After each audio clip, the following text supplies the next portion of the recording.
Hey, what's up, everybody? Welcome. It is Thursday, and you know what that means. It means it is time for the NLG show. What is up, everyone? I know we're a little lopsided here. We're waiting on Chris to possibly wake up. He must be sleeping or something. He was trying to lay down to take a nap, and then oh. Look at that. Look at our chat room, though, already hopping. And there's Michael Garvey. Oh, Garvey is back. Dude, he was on Miko After Dark with us Wednesday night, and he's back. And he's got the right attitude. Sonic CD's the best Sonic ever. That's exactly it. So, what's going on, everybody? Peter, and we got a great special guest tonight. We've been a long-awaited special guest, which, of course, once again is my fault. Because I'm really horrible with catching up with people, and so I yet another person who has berated me for not having him on the show earlier today. Our brother from Gaming Beyond the Box, ACS Husk. What's up, brother? How you doing?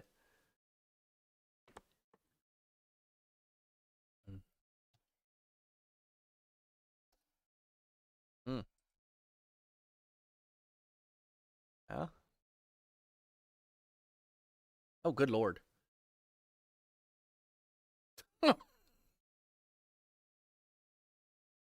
Good God.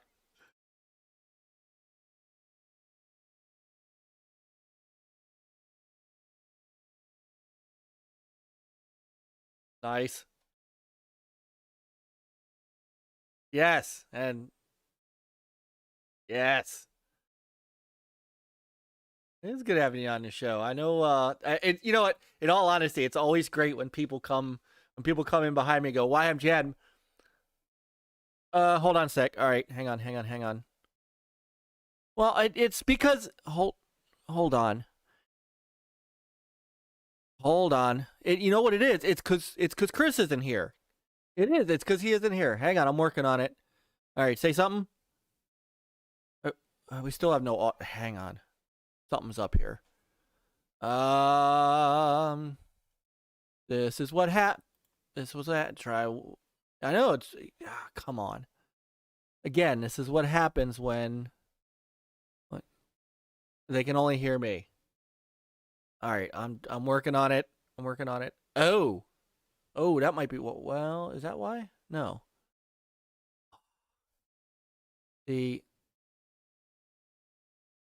Let me do it. Let me try. Hold on. I turned on. Yep. See, I'm all messed. See, this one's not my fault. No, Back from the Dead. This one's not my fault. Let me try Peter. Nah. All right. Say something. Oh. Try it now. Something? Yahtzee. There we go. Yahtzee. That's good. Yahtzee. They didn't hear. I thought it would be at least playing Fargle or whatever it's called. Fargle.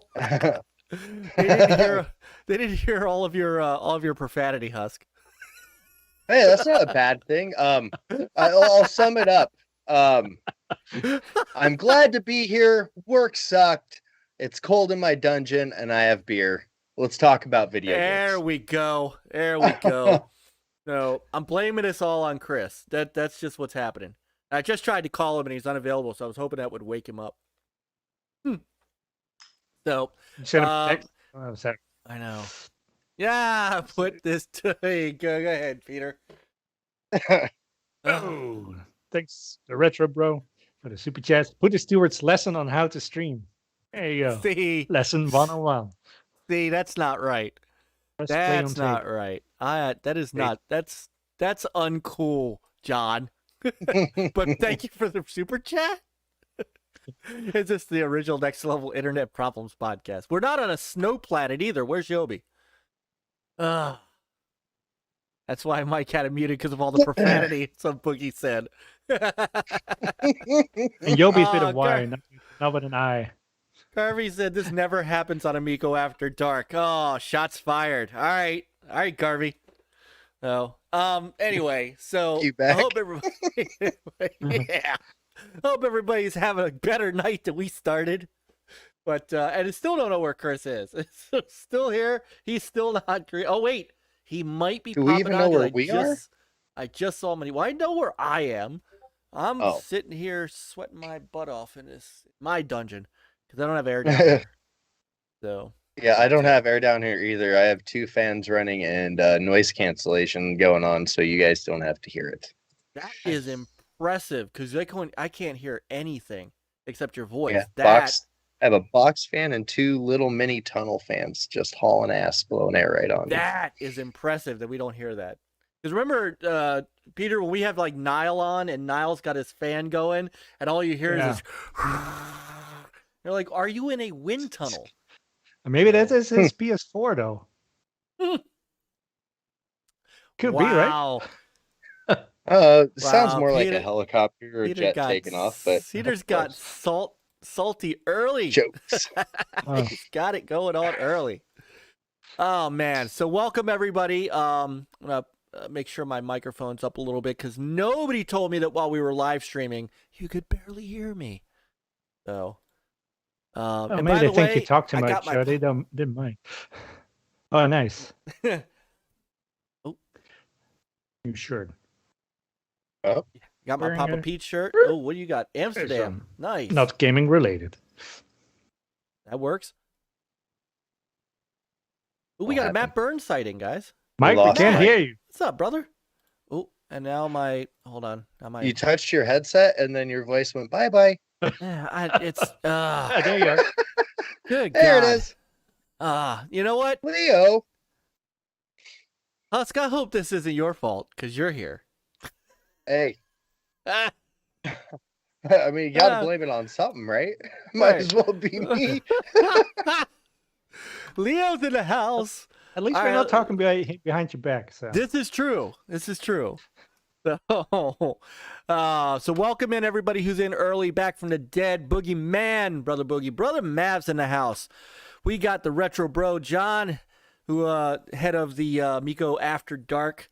Great show. I was on last night with they had an awesome guest last night. Peter, you and me, that's awesome. us old guys who used to PC game way back in the day would appreciate that. Phil Adam, man, the founder of Spectrum Holobyte. Oh man, I was in my and Interplay. I was in my glory. So welcome, That's some good John. stuff. Welcome, Garvey, my brother Garvey, who still hasn't come to me and said, when are we doing M Squared again? I guess I'm not important to him, but that's okay. That's all right. Panda sub, brother Panda's in the house. Scott P, our brother, Scott's in the house. And I know I saw Matt Byrnes and Leonidas popped in. So welcome, everybody. Brother Indy's in the house. There he is. He knows we're going to talk about some indie games tonight, too, that we saw over the last week. So he knows what's up. He knows that Hades goodness is coming. So Peter, how are you doing? How's your week? Ooh. Well, I'm glad we saw some games, but work sucked also. Different way, not triple digits temperature, but it was still heated. But glad we have the show, Yeah, having a beer and talk games. gonna be good. That'll be good. It is. So Husk. So I don't know if anybody's ever asked you this on another show, but what we like to do with our first time guests is I like to find out how people get into gaming and stuff, and what your history of this is. I want to know about the young Husk and how'd you get into gaming? Well, we will start. I guess we'll go all the way back to when I was 3 or 4, somewhere around there. And I actually, I played the original Atari. My grandma actually introduced me to gaming, Nice. which is Oh. kind of crazy. Yeah. I played on the Atari and her computer.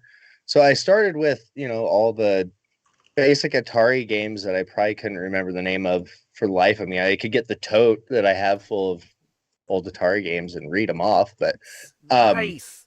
I literally went back and forth from her Atari, which ended up being mine eventually, to Oregon Trail, like the original Yeah. horrible nostalgic game. Yeah. You died of You dysentery. die. It taught you all died about of everything dysentery. the game. Yeah, It taught yeah, it you did. about dysentery. Learned about Yeah. dysentery and murdering your own people and cattle and things. Legs break and tires fall off, and you don't ever really see it. Oh, don't dare try crossing a river either. But yeah, no, that's where I started, and then I went through every consequent generation after that. Nintendo, Super Nintendo, Sega. Just it obviously we don't want to go through the whole time frame, but yeah, that's where I started, and that's who got me into gaming was my grandma. That's awesome. Nobody's That's- ever asked me, I don't think, actually either. So, well done, Well, sir.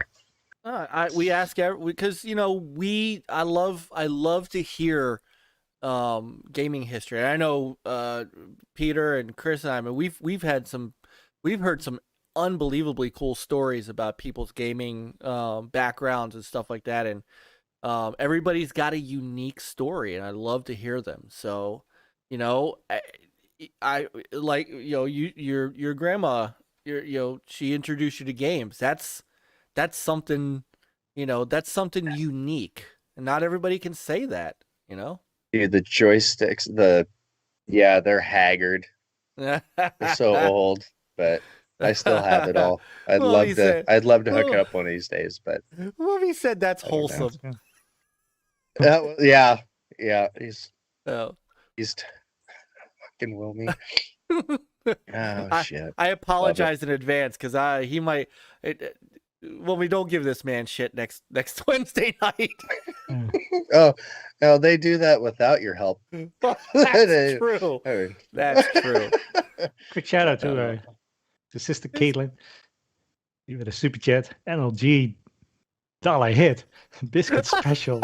Let's go or goo. I'm pretty sure that's not what she was trying to Yeah, I say. know. That's why we have the emojis. Oh, his grandmother was a member of Hell's Angels, so let him lie to you. Oh man! shit. So how did you get Still involved? playing on the Atari though. Yeah, that's right. That's what matters. That's right. How'd you get involved with Gaming Beyond the Box? I mean, what an unbelievably awesome show. I don't always get to check it live because of my Wednesday nights, but I always try to go back and it's typically over the weekends and listen because my week is so freaking hard sometimes that I need to laugh hysterically, and it never fails that you guys just make me shoot shit out of my nose laughter wise. How'd you get involved? That's like well, so I was in a truck stop and come across this little person, lot lizard, and then I didn't pay her, and the next thing you know, Fork had a gun to my head, and here we are every Wednesday. Fork I'm just Fork paying, has that. paying back. Fork has that. He has that effect on people. No,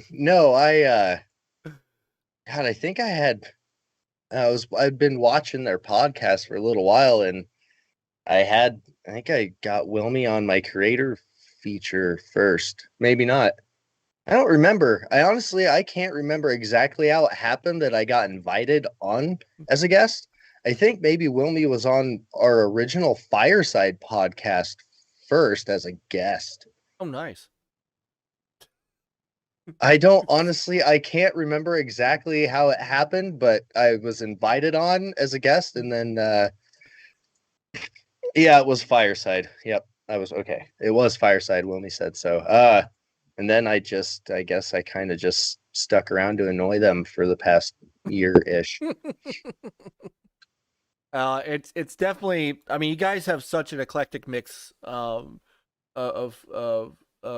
kind of brains and humor, and I will still never forget the slap. That one, so good. that show will be in my brain forever. Just Yeah. the snap. I'm really trying to get it into the Tenor GIF library and Giphies, but I can't get it. They just won't do it. They'll approve all the other Gaming Beyond the Box ones. I think we have like 4 of them in there, and they're just like, no, we won't put the fork slap in there for whatever reason, and they won't answer my messages or emails. So it's violence. It's violence. it exists. The GIF exists. It's on my phone. They just won't accept it. Oh no, I mean, and it's kind of to have like you and Leo and Lady Wilmy has a better memory than I do. Or yeah, Wilmy's got the backstory, full backstory in the chat. For those that want to know, sorry. Right. Go ahead. Go ahead. I just say, I love I love history. I love hearing this stuff, man, and it's nice for people to kind of know, right? Because when you may not get a chance to tell people, so and that's how you forget things, like I did. That's a public service that NLG provides. A little mini interview at the beginning. That's it's right. Nice. So all right, Chris is on his way. He as we expected. Sorry, he was sleeping. Just woke up from nap. Well, to be fair, and I can't bang on him too much because he does work at like 6 a.m. So by the time we're done these marathon 1 a.m. shows, and he's like literally, he kicked off because he had to go to sleep because he was falling asleep in his chair. I can't. He takes a nap beforehand. I can't hit him too much. So he says, after 2 shows, we asked you to join us each week, and Fork wanted his way with you first, but I wouldn't allow it. That sounds pretty accurate. Brother Brian is in the house. Brother Psychonauts is in the house. We got almost the entire Xbox Ultimate crew in here. That's what I'm talking about. I think we're missing Lady AF and AssassinLupa. And then, where is Lupa tonight, anyway? I know she's up. Oh, and there's Brother Infinite, who just pre-ordered his, Tommy, Arctic White. I'm calling it Arctic White. I'm going to get you to change it to Arctic White in Television Amico. So, congratulations. So, you want to talk about, you talked about the Atari, man. That's it. Huh? He calls it the Glacier White. The Glacier White. I told him, I said, Tommy, Glacier, when I think of Glacier, I think of like blue Gatorade. Blue Gatorade? Yeah, Glacier Gatorade. It's blue. I said Arctic White. Anyway, so what do you play these days, Husk? What do you like to, what's your fancy? Let's see. I fully intend on getting back into Sea of Thieves after this update. Yes! It's been sitting on my back burner for a long time. I played it religiously, weekly for like 2 years. So its first 2 years, and I took however long of a break that is up till this point. I've been playing mostly. Like Sunday is like the day I've been able to sit down and actually play anything. And I've been playing 7 Days to Die on the PC with my wife on Sundays. I've gotten a couple sessions in on that game with Leo. But yeah, we just moved and shit. Like, we're finally settled in and everything's calming down for the most part. Like, I was supposed to play video games last night, but I was exhausted. And like 10 o'clock rolled around and I was like, nope, going to bed. Bye. I just didn't do anything. But I got so much to catch up on. Literally the only game I've really touched in like the past month and a half has been 7 Days to Die. Like, I got a little bit of Titanfall campaign in there somewhere just because I like it so much. But yeah, I just have not had any time to do shit. Leo says you got him to play 7 days. Yep. So, We've gotten a nice. couple sessions in. It's fun, man. It's fun on PC. Don't play it on console. Don't waste your money on it ever. Game Pass. Just needs to Bad. come to Game Pass. Right? Just needs to come to Game Pass. That's all. I So, have a lot of back catalog. I got to get Resident Evil started. I gotta get something done to some of it before the fall, and I'm overwhelmed and never get to any of it. So that's the goal. I live that Still need to backlog. finish 7. I live there. What about you, Peter? What have you been playing this week? Well, I've been playing some Ratchet and Clank. Yes, you have. Streaming. It's a fun game. Gorgeous. It's gorgeous. Gorgeous. Don't call it like it's like Pixar. I mean, you really no. have something in your eyes, but yeah, it's good. It's fun. We'll find out if it's $70 worth of fun. But well, thank you. You can. So far, you I'm can, enjoying myself, and so that is thanks to our wonderful friends of NLG. yes. So, and that's why we're streaming it, because that's what we do. But I mean, there are parts of that game that you were playing that just were stunning looking. I mean, maybe not Pixar, but just stunning. I mean, and I kind of dig the gameplay. It Yeah, kind of reminds me of a cartoonish version of Returnal. yeah, I don't know that. But Just without all the bullet bullshit. yeah. No. So Let's see. I've also been playing. Let's see, what is the game called? It's WWE 2K Battlegrounds that I got from YOBY with a Y in the Really? end, not an I. Yes. So started that, and that was fun. Is it? Just there's not much guidance of what all the controls are, so it's like one mode where it's like you're in a cage and there's like money on the fence, and it's like, how the heck do you climb? Or somehow I ended up outside the ring and I couldn't climb back in, and it's like, what the heck are the controls? that. And I lost. I hate that. How Because do you you only get up have on the 6 seconds. turnbuckle? All right. So yeah, it was fun. Awesome. Well, we're still waiting on Chris. That's why I'm stalling, because Chris woke up from a nap, guys. It's not. You see this little hole in the right here. There's a little hole in the area here. So yes, thank you, we can Jeff. stall. If I had a beer bong, we could get out a timer and stuff. But I don't have one anymore. I can't. I can't stall. So thank you, brother. Thank you, brother. Oh my goodness. For telling Papa Pete that I'm wearing a shirt. We'll see it in a replay. Nick said, finally gave up on topics, I see. No, not yet. So I keep trying to go to other games, and then I keep going back to Sleeping Dogs, because now I got I was able to get enough things showing up on the map that I could get all the shrines and all the loot boxes, and now I'm just like going around collecting stuff. And I've got 40 achievements, and I don't know why. I don't know why I'm trying to chase achievements, but I'm gonna try to finish that game up though, because as Husk pointed out, business is about to pick up with Sea of Thieves. So yeah, many shit and things coming down the pipeline. It's amazing what is coming. It's I mean, nuts. It's so nuts. I mean, the future of gaming is brightish as can be. I mean, blinding. Now, yeah. So we'll get into E3 a bit. So while we're still waiting on Chris, because I know he's going to want to talk Xbox stuff, but most everybody knows my history, right? Former game journalist, been to E3s, in the mid 2000s, again, the late 90s when it was just a media show.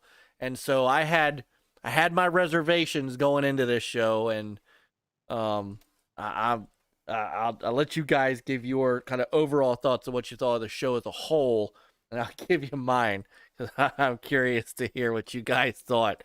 And I'm not talking about. I mean, obviously, I think it's a foregone conclusion that Microsoft and Nintendo, need chiropractic work after this week carrying the entire show. But those are kind of the two bigger dogs, anyways. They were really the only two big dogs at this point. I mean, yeah. But go ahead, Peter. We'll start with you. I mean, what was your overall from start to finish? I mean, and you can be honest. Yeah, I mean, it's I just watched like little bits and pieces. Got some of the Wolverine, which is pretty cool. Their whole presentation was funny. Just made me hungry. That girl eating hot dogs and stuff, or whatever she was eating, sandwiches of some kind. And but that was cool. I mean, the games they showed were cool too. I mean, my biggest was obviously Microsoft, the Xbox show. That was like jam pack of games. Like they barely did any talking, just the way I like it. They showed just enough of Halo Infinite, not too long. Just you don't want to sit down there and see boring stuff, but just quick little snippets of like multiplayer and a little bit of single player pieces sprinkled in there. That was and then with the finally seeing the Bethesda Starfield and stuff, it's like that's that was pretty cool too. Stoked to learn more about it. And then Forza Horizon 5. Holy smokes! We're gonna talk about that stuff. We're gonna get to the conference some serious itself. Ice down there. Jeez. Yeah, we're gonna get to the conference itself, and I got as many trailers as I could. So trust me. And Nintendo was not on the Switch, so I just boycotted the whole thing. It's like, what the? Go smell you later with your overpriced jazz. E3 was a bunch of and everything prior. I don't know what you guys feel about the whatever the Summer Game Fest thing was prior. It was underwhelming, and then E3 happened right after. So it's like all in the same kind of time frame, right? So do we get to count that? I don't know. It was like shit. Xbox Bethesda, more shit. And then like indie showcases like kind of brought it back for a second, and then shit, and then the extended showcase today, which I kind of got to catch most of. I forgot to tell everybody tonight is a Hide Your Kids, Hide Your Wife show. Oh yeah, sorry. No, I had a filter it's okay. for a little while. It's okay. It's okay. I can't filter myself. I'm sorry. I try. And Peter, we have a green. works. We have a green on the screen. We got a green on the screen. Infinite, the super chat. Might be time to find a replacement for Fastback if he doesn't know how to show up on time for work. I know. Deduct some over his paycheck down here. I know. I'm trying to call him again. Oh. Maybe he's having computer issues. So no, he literally said he woke up from a nap. It's in the Discord. So maybe he needs to get up too. It could be. Get out of bed. Get out of bed, Chris. Get out of bed. You want to know what the best thing showed E3 was? What? The developer highlight reel madness from Hellblade 2. Yes. Yeah, and Easily I did grab my this. favorite thing outside of Halo. Like that was cool. But yeah, I have that trailer. We'll show that because I do want to talk about that too tonight. I want to talk about I have a feeling we're gonna fly by a bunch of stuff and then just kind of land right in the middle of Xbox Bethesda because I said Thursday. I said last Thursday they're the main event. They're you're paying attention to E3 for that, and I'll be honest with you, I could have slept through the whole rest of the show. It is time for the ESA to give this thing up. It's done. It's over. I'm gonna say a couple things that I think people are probably gonna get me in trouble too. But I'm gonna get that block hammer ready. Yeah, okay, you might want to. Yeah, okay. You think E3 should die, and I don't agree with you. Well, is that where you were going? Well, that's where I'm going, but I think E3. I think E3 is become. I mean, this year was a joke. An absolute joke. Microsoft could have done that press conference by itself. Yes. I mean, EA is doing theirs next month. They're not even in the same weekend. They're doing it in late July. Sony didn't even show because they're going to show something, we think, later in the month or next month themselves. So what we were left with was Ubisoft, who showed Just Dance and an Avatar game for a movie series that people have forgotten about. Well, okay. I mean, Avatar should be a game, not a movie, really. Right. But we got it. We got that. I don't even remember the rest of Saturday. What about else is Rocksmith Plus or whatever it's called? Rocksmith. Well, yeah, I guess That's cool, but it's like that's, it's not you for know, everybody, obviously. And I know you're a big Just Dance fan there, Peter. It's they don't even require I Kinect didn't anymore, watch so that's like yet. the heck. Oh, there he is. Of hardly any of them. Hold on, he has arrived. What? Hey, look Just who in it time. is. Yeah, look who it is. Oh, we're Oh, just starting? Slowback. Topic Oh, number one. Yeah, we just started. You're just in time. You're just in It's not my time. fault. My alarm didn't go off. Oh. Someone messed with it. I don't know. What did I say, Peter? What did I say before the show started? I bet he's sleeping, and his alarm didn't go off. Yeah. I fell asleep No. for like an hour, like at 6:30, and I was like, I got an hour. Yeah, right. Well, you're bright You got and early. really You're bright catching and up to do Fastback, and you're gonna have to do it now because I already have to piss. So Oh, shit. Now's Yeah, there we the go. time to shine, bro. Oh. Keep everybody entertained for a few minutes. You owe them, right? That's right. My computer Yeah. knows it. They should use I'll it. be right If I'm not here, I'm taking a nap. That's right. That's what I was told. Like right when I got into Right. there, like, must be napping. Yeah. I'll be right No, back. Check your pulse. Yeah.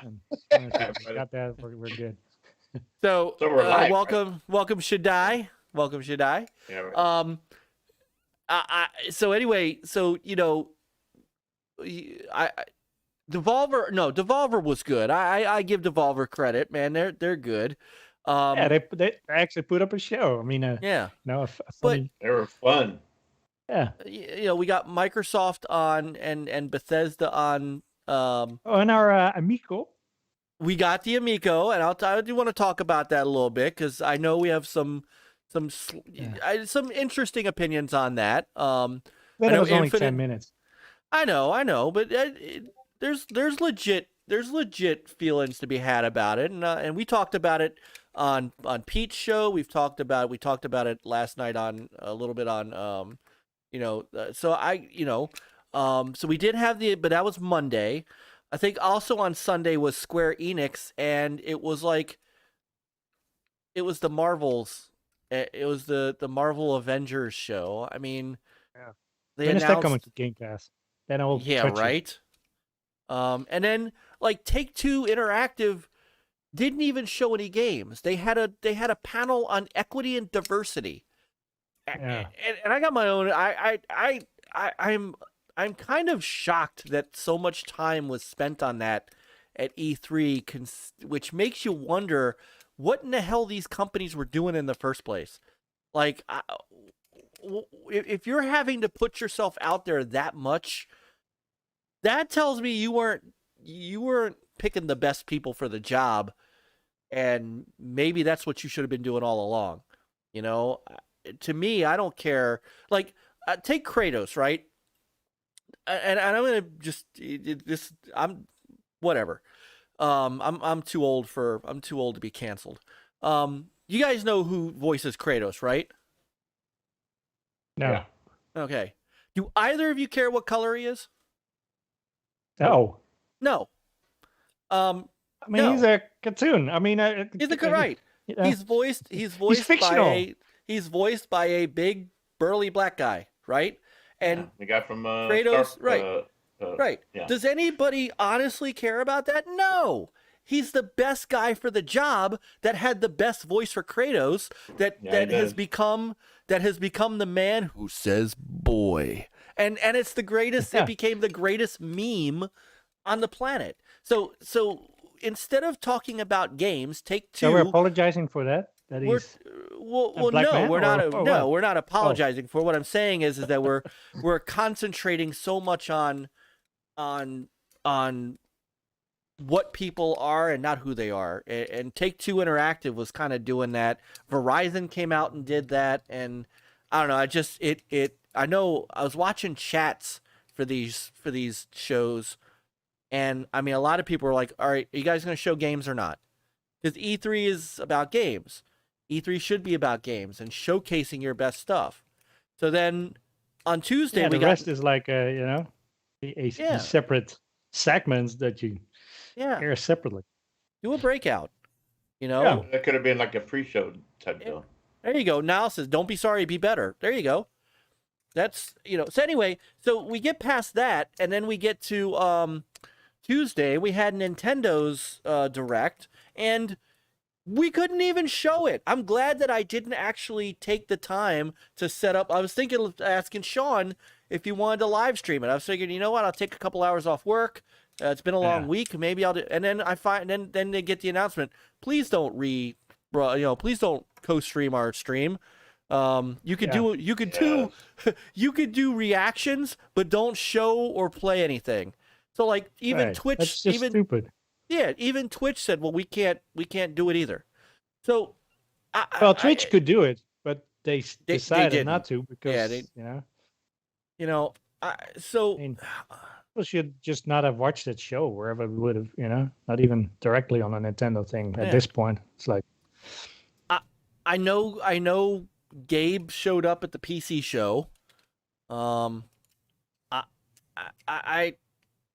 And then I know Indy was showing. He was doing the some of the indie stuff, and some of that's some of the best stuff that I think was out there, minus the. Yeah. I mean, obviously the Xbox stuff, but I think Indy showed a lot this year. But I feel like, and Chris, I want to get your perspective on the show itself, kind of the overall, because we're going to get into the specifics of the shows, but. If this is what E3 is now, I think it's time for it to go. I think it's time to retire it and let everybody sort of do the PAX thing and stuff like that. Oh yeah, that's right. Gearbox, Capcom, and Bandai Namco. Bandai Namco showed one game. Capcom showed 2 games. And Gearbox talked about the Borderlands movie for a half hour. So anyway, we got a quick little shout out for Boogeyman with Super Chat. I don't think if these devs had to pay to be at an event like normal E3, you would have even bothered to show up with the crap they showed. I'm looking at you, Gearbox, Take-Two, Capcom, and Bandai Namco. So anyway, that's my rant, and But to the other hand, you just pick and choose what you want to watch. At least it's within this time frame, and those companies had an opportunity. I mean, if they don't utilize their time, I'm not wasting my time. So, I agree. That's a good point. That is a good point. It's like a buffet, right? Yeah. So exactly. And Tommy did get to show in television to a group of people that might not have. So I mean, for I know for in television, they were really happy coming out of it. So I mean, I see that point. I just, me, I'm coming from the lens of what I'm used to, and that's hard for me. Well, yeah. So, I mean, that's From that standpoint, I can definitely see your point. But you made a very good point that I didn't think about though either. So, but Chris, what were your overall thoughts, and then we'll start getting into the nitty gritty. Of course. So we go last week. We had Battlefield 6 kind of kicked it off. And then Keeley's show was at Summer Games Fest. Showed off some trailers, some decent ones, of course. You know, the one at the end, Elden Ring, was the big one that kind of got people going. Saturday, we had Ubisoft, and I didn't really. I just got bits and pieces of it, so I didn't really jump on that stuff live. You know, kind of watch afterwards because of work. And it wasn't until Sunday. All of us. You know, I'm a preferred Xbox gamer, so I was more excited for the Xbox Bethesda, and of course we did a live reaction here, and man, it hit all the marks for me. I mean, it was exciting. I'm very satisfied at the end of that. And then after that, I guess the next couple of days, this week, of course, being at work, so I just had to get bits of this and that, and so I guess really nothing that, I saw a little bit of Nintendo stuff, watching gogamego yesterday, so it was kind of cool to see it through them, going through that stuff and talking about each one of those games. So actually, I had a better time catching the Nintendo stuff on gogamego.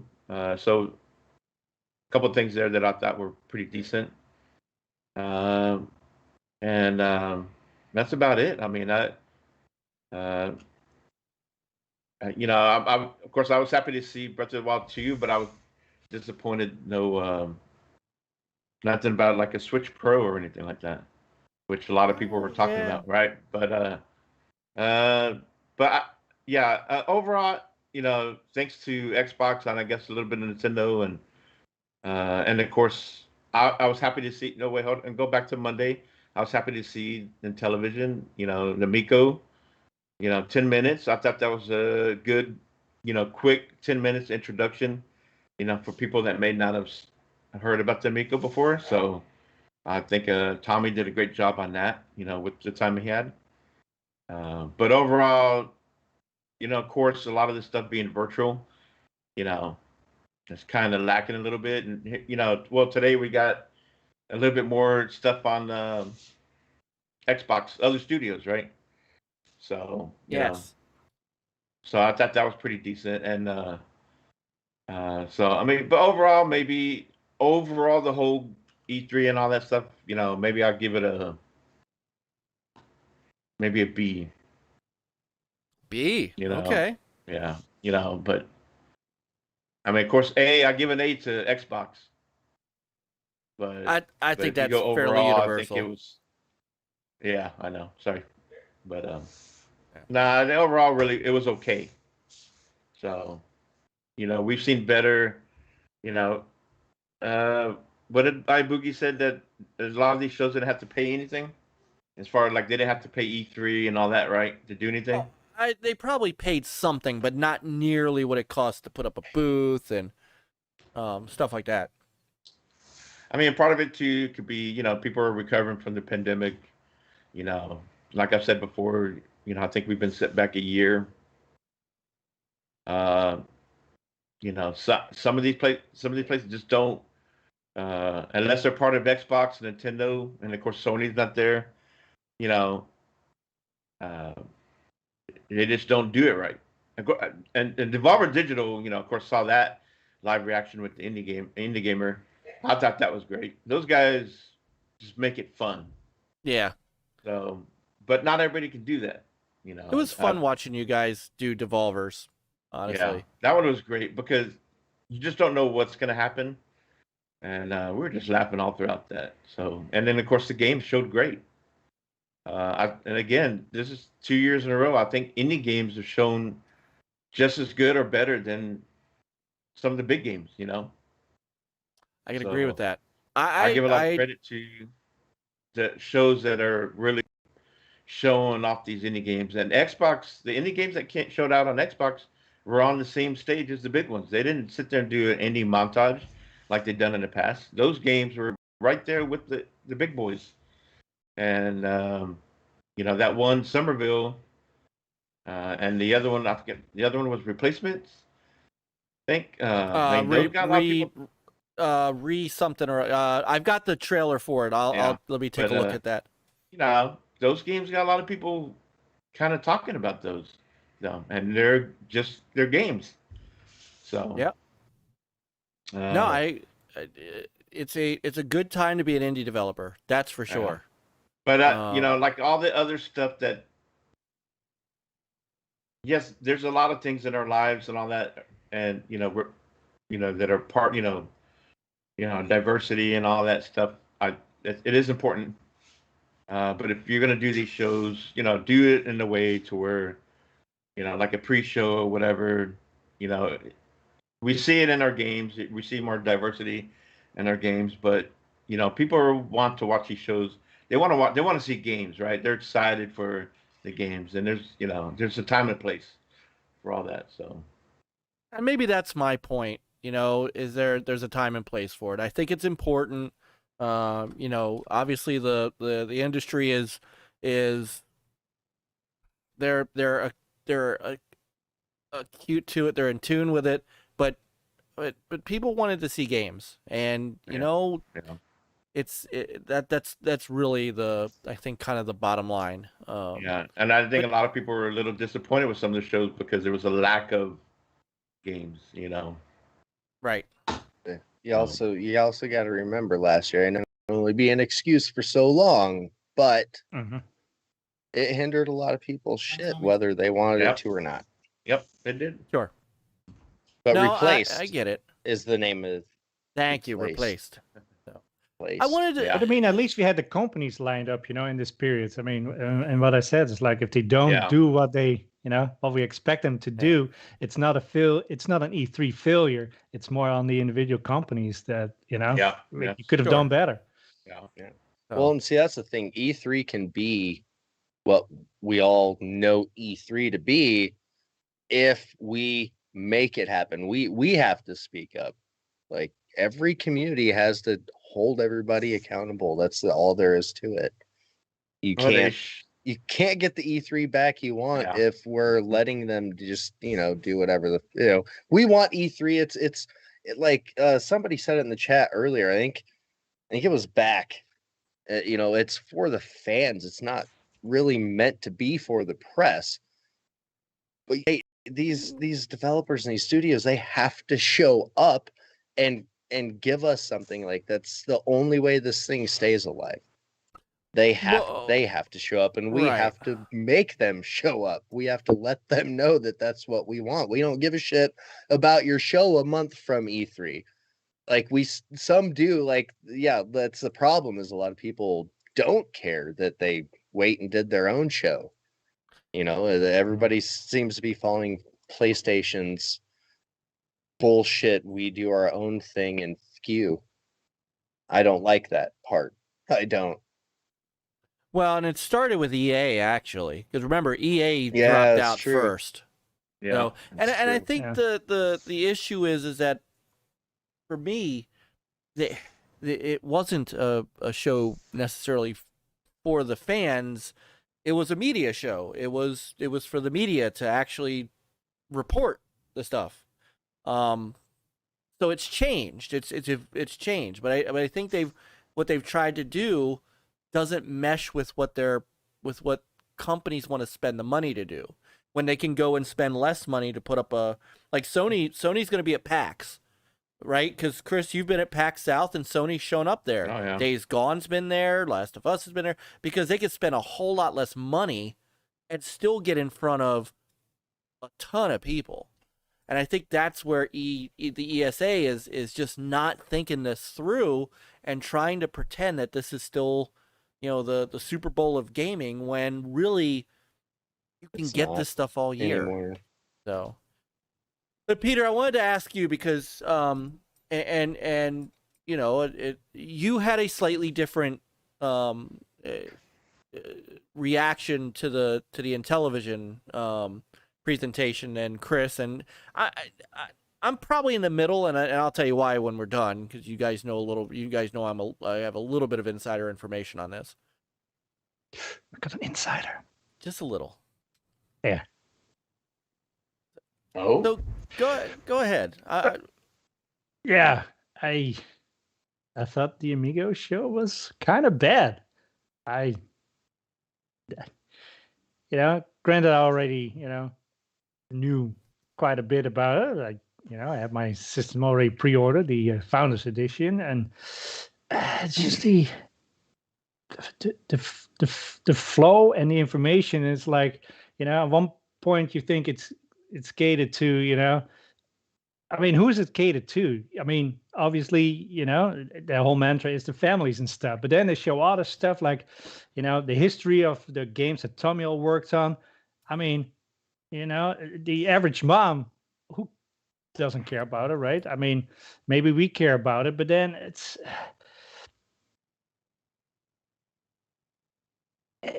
and he talks too much with just him on the screen instead of showing the actual games or the system itself. It's like, I don't know. I don't think it was good. It didn't come over as exciting. Even Tommy speaking, that's when he's on the show, you get excited, but this did nothing to me. It's like, Okay. the salesman where you don't even open the door for. So I was disappointed. I was disappointed. Okay. I mean, and certain games like like Acid Smash and other stuff, that show's really great. I don't like the look of Evil Knievel. It looks very bland. And Cornhole, it's like, even people, when you look at it, it's like Cornhole. I mean, that would have been my reaction too, till like Cornhole is like a very popular competitive sport even.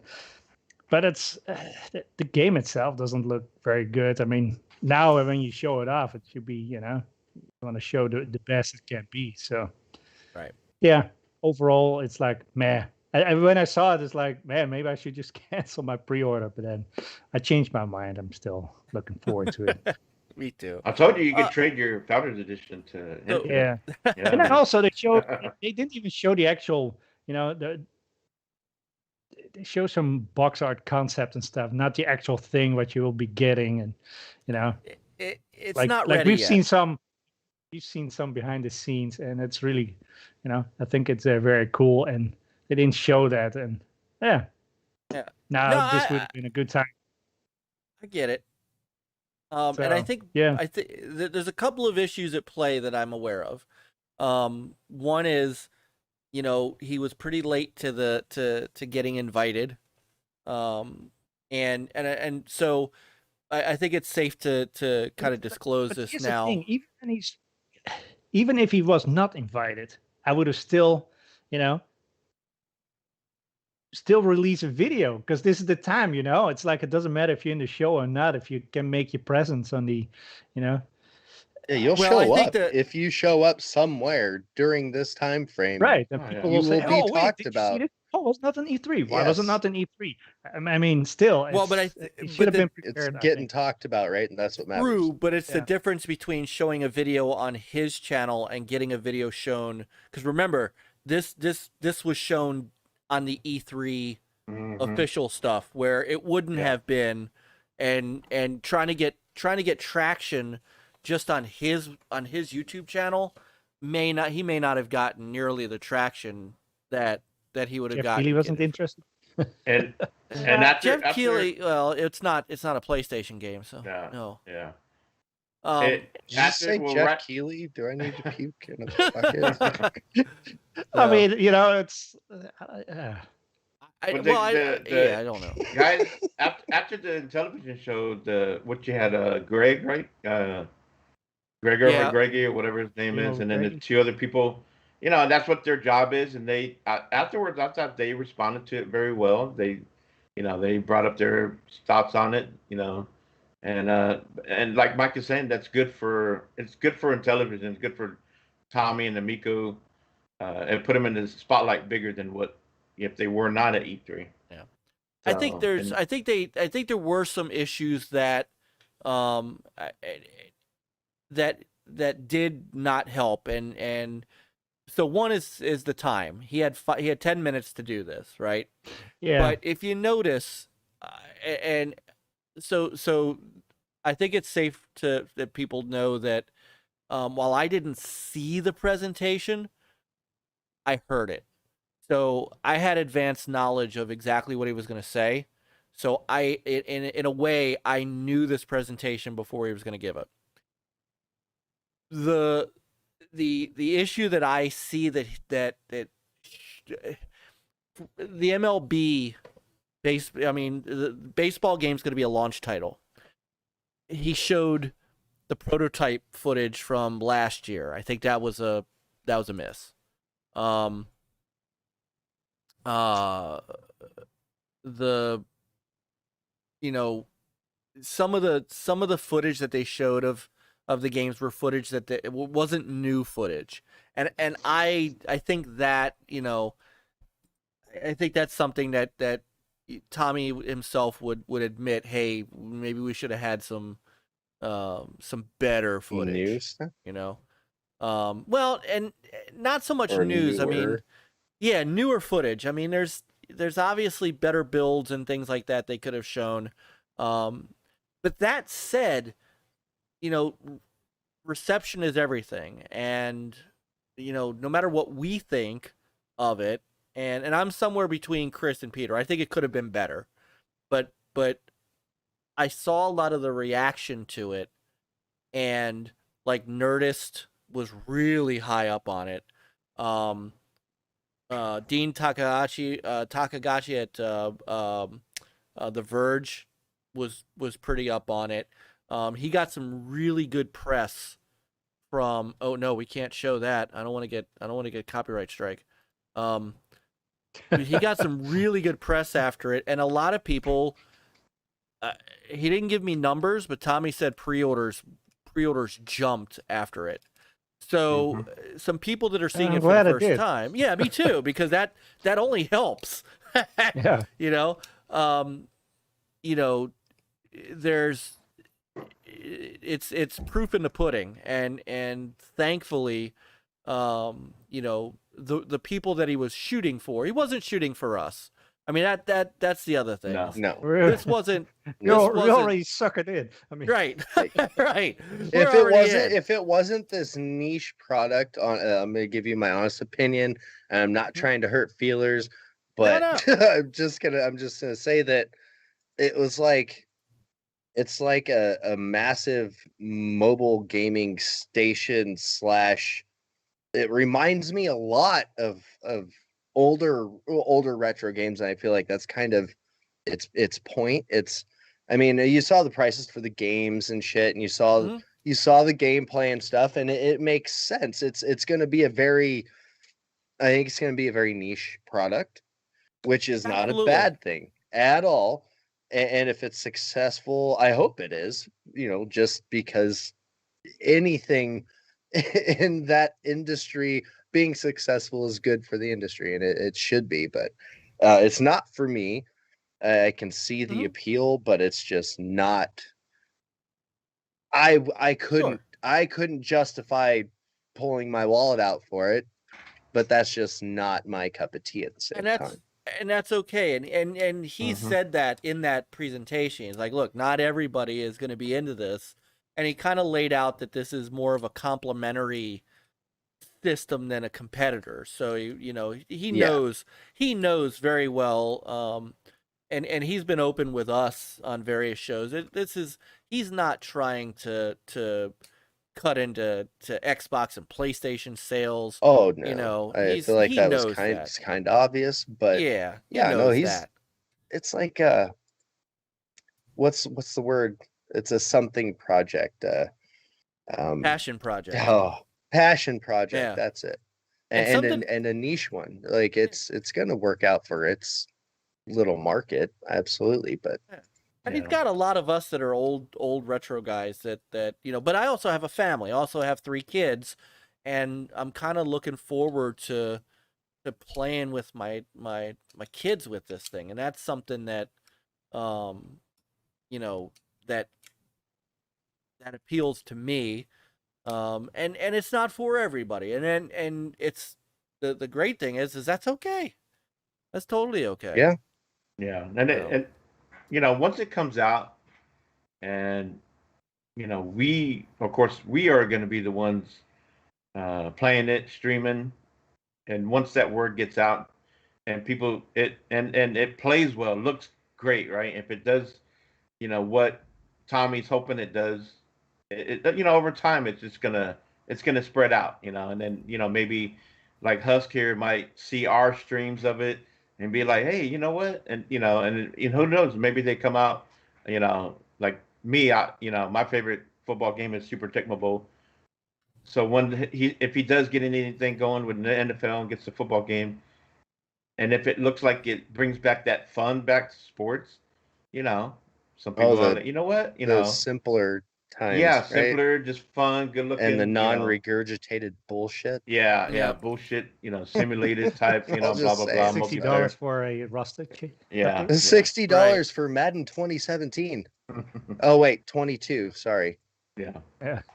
Right. So such a joke. We'll see. I want to get into only 60, or did they up it to 70? Now? 70. Oh yeah, 70 right. now. I'm pretty sure. Yeah. No. But $70 for a game that's 5 years old. Yeah. So all right, well, good. I'm glad we at least got that in, because I did want to get I wanted to get Peter in on this, because I know I saw his original reaction, and it was worth it's worth exploring, and it's okay. It's like I said, I'd have put it at a 7, and it could have been better. But I'm glad that it hit the notes that it hit for people that were kind of taking a look at it. And I'm excited to see you guys playing it, and I'll wait to make judgment until I've seen and heard hands-on. Yeah, and I can't go into details, but I can tell you that that's going to happen much sooner than people think. So, ooh, yeah, yay! Yeah, we got something cooking that I can't give details on yet, but I'm gonna get my hands on it in the next, say, 60 days. So, that's awesome. Yeah, I'm excited.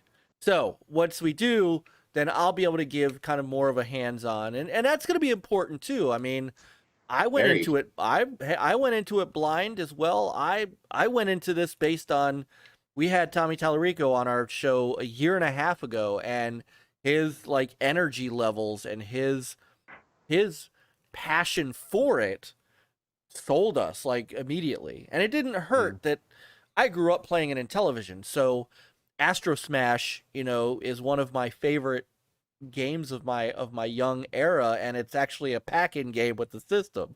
So, there's value in it for me there. But that's the thing, it comes when it'll come with 2 controllers and 6 packing games, right? Yeah, and I know other people, and about 20 games altogether that will be available to 30. buy. 30 to 35 is what the launch lineup looks like. And a lot of those games are going to be, like you said, between like $9 to $20. Of course, the physicals being more expensive. Yeah, physicals will be more expensive. Most games are going to be between $5 and $10. From what I understand, I was watching a little bit of Miko After Dark yesterday.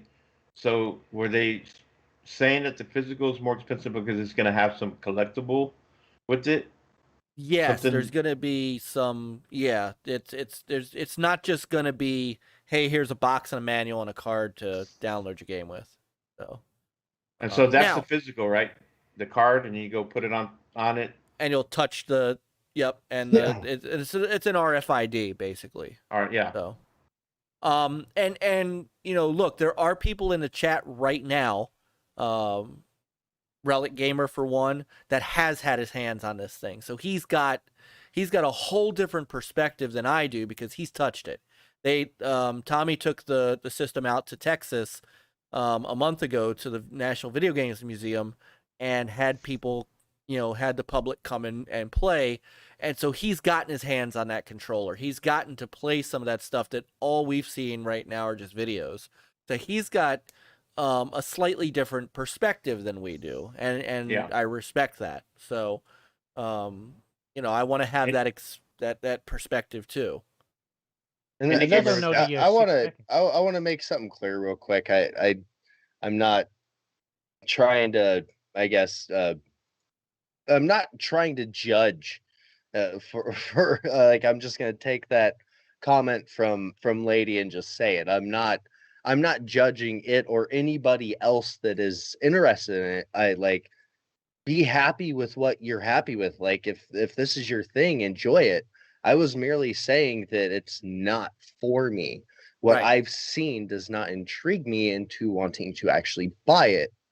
And that's exactly why I also said that I need to see it in the hands of everybody here and get their opinions on it before I make any kind of rash judgment on any of it.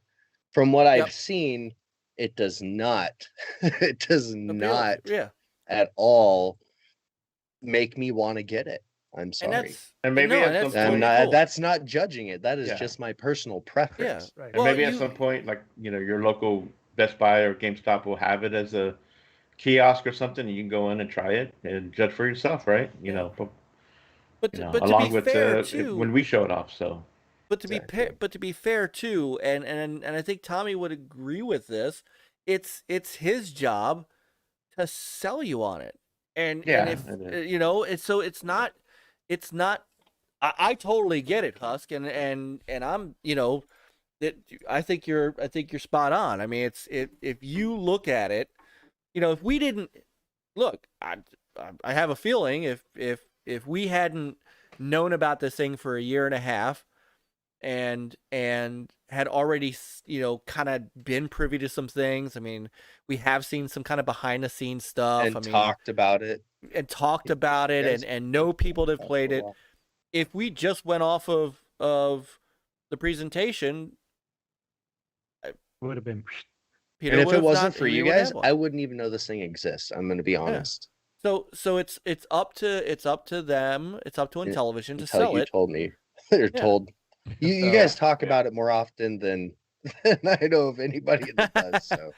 So well, because we do. I'm well aware of its existence, probably more so than maybe even some other people. So I'm just so, you know, but it's a totally fair point. I mean, it really is, and you know, like I said, you know, there's a guy in the chat, Relic Gamer, who's had his hands on it, and his son Mega Mike, who's in the chat, also has had his hands on it. So he's got that perspective. He's sold. He got that final sale on it, and it doesn't mean that you won't change your mind down the road if you see us playing it and you're like, well, wait a minute, that's a little different. I might play it and go, well, wait a minute, this isn't nearly what I thought I saw. So it goes both ways. I'm not expecting that because growing up in television, I kind of know what I'm getting, but I get it. I completely understand. So. And that was a good. See, we got our Intellivision Amico talk in, guys. This is good. You did. You nailed it. So, all right. So, is there anything? But I think it was the same thing with the Wii. At least for me, it's like I didn't have any interest till, you know, kind of get your hands on, and I loved it.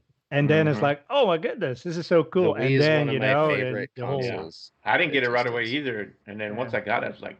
Well, and then with the whole scarcity and stuff, it's like people heard about it, and you know, it was on every show and other stuff, and then the Wii brought me back to like the regular Nintendo when I'd sit down and play with my parents because they got up and played with us.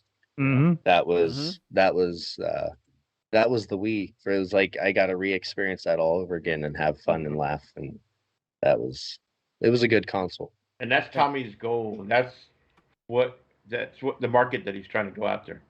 You know, the families. And you know, he's doing. You know, he doesn't have that Nintendo money, so it's gonna. He has to work harder for it, and he does have to prove, like, to gamers like you and others, you know, seeing it for the first time, or they're just hearing it through us. You know. So until we get our hands on it, and of course you know, that's what I'm saying. He has to get with GameStop and them to make it available for people to get their hands on it, at least. Yeah. I mean, we've bought it based on we are kind of buying it sight unseen to an extent. Yeah. We've seen footage, but the same thing happens with, you know. Well, we kind of been like in the kitchen a little bit. A little bit. Least, we have been. Yeah. So you know what's cooking up. It's not like you know, we just see the menu and we order from it without any.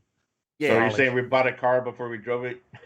But at least the chef came out and showed us the steering wheel. There you go. You got to see the other. Yeah, and he's become a friend of the show and others, you know, like OEB Pete, and you know, he's come on our shows on a regular time. You know, so, Absolutely. Dude, you think Yeah. Phil Spencer's ever going to come on our show? No. So, I mean, that's one of the other things that attracts me to that attracts me to know that I'm going to be, you know, happy with what I'm getting, is that he's been very open and transparent. And I think if he was here or in the chat, he would totally understand what you're saying, Husk, and he would say, you know what, that's something I have to sell you on it, and if it's okay if I don't, it really is. You know, it's also tough when you're, you know, the three of us have kids. I don't know if you have kids or not, or anything like that, but you know, I have young kids. So I have a whole different mentality too when it comes to some of that stuff than other people. It's all relative to what we want. So Exactly. So Kind of wish it came out a little, you know, like 2 years ago maybe. I know what was My supposed daughter to was come like out. a little younger, because now she's in, you know, Minecraft and Animal Crossing and all that stuff. You know, it's like. I know, and that's you know, I know it was an opportunity missed not to bring it out last year, but of course, COVID has screwed everybody. Oh, yeah. So you know that's part of the problem. So Yeah, moving it's better through, not to push things. Yeah, no doubt. So and he's having trouble getting parts too. He's made that very clear. So it's yeah. And who isn't these Shortage. So we days? didn't get an actual release date, right? On Well, the, it's still he didn't say it on the video, but it is still October 10th. yeah. Okay. So, you know, so moving to is there anything from Ubisoft that you guys were any bit interested in? I mean, I had a hard time with the Danny Ubisoft DeVito presentation. GIF. Nope. Yeah. When they had a What little about- bit of what- Valhalla stuff, Far- right? Yeah. So we had Far have Cry 6, Valhalla. of course. Okay, Yeah, so Far Far Cry 6. Yeah, but I mean, which we've is already also seen it. something. So I mean, Yeah. how much more do you want to see? I want to have hands on. Yeah. Yeah. I mean, I yeah. What? So What about the other thing, the Rainbow Six? Extraction, or is that what it's called now? Extraction, Now it's called Extraction. That I thought that- actually, I completely forgot about that. Yeah, yeah. I want to play that. Yeah, Like, that Yeah, I looks kind of I'm do too. very much Um, looking forward to that. I will. So they're Yeah. treating it as a brand new $60-$70 game. Is it a DLC or what is it? No, it's a new game. No, It's it's a its standalone. own Yeah. thing. Yeah. It's a Yeah, standalone. I mean, the more, definitely, when it comes out, the more I see, I'll check it out. Oh, Look it's cool. gonna be fun. Yeah. It's Yeah. gonna be fun. I've been I a big think, Rainbow Six guy. I love Rainbow Six. Oh yeah, back in the day, Rainbow Six. I never got into Vegas Mhm. was Yeah. the shit. but I have not gotten into the new one. I think it's a little more competitive. So It's- I'm kind of like, Yeah, don't- that's exactly ha- what it is. I don't have anybody, like my brother plays it, but he's competitive. So I was like, yeah, you know. So it's not my cup of tea being that competitive on that stuff. But no, this. Well, and also the game is so old, so the people you encounter online are the people who are still playing it, kind of. Yeah. So they've been playing it since day one, and they're pretty good. And you don't know all the areas in the map, so you kind of have to relearn, you know, and picking up Yeah. stuff. It's like that's what makes those, you know. That's why I'm not too fond of those games that keep on going for longer than a year or 2 years. Yeah, it's crazy how successful this Yeah. Rainbow Six has been. It ended up being like one of the pinnacles of esport shit. Mhm. Like it is competitive. That is what that game was built for, Mhm. around, Yeah. and continues to be. We'll probably never see another Vegas. Anytime soon. No. I Yeah. know. And Although it this, bums me out because they were so goddamn good. they were, but Yeah, stacking up does and this stuff. does this though? This might be close, and the reason is because this is more of a PvE. So this is kind of in the Vegas kind of realm. Yeah. It's a co-op game where you're going against the Archeans. So it seems like there's going to be some campaign element to this. I don't know if it's going to be like a whole. I can't remember. Vegas really didn't have like a story. It had basically missions that you ran through. I could see this kind of being in that realm, and if it is, I'm great with it because they're going to keep using. I think the reason they're going to do that is because they're going to continue to use Siege as their PvP game, and they're going to use this as their PvE game.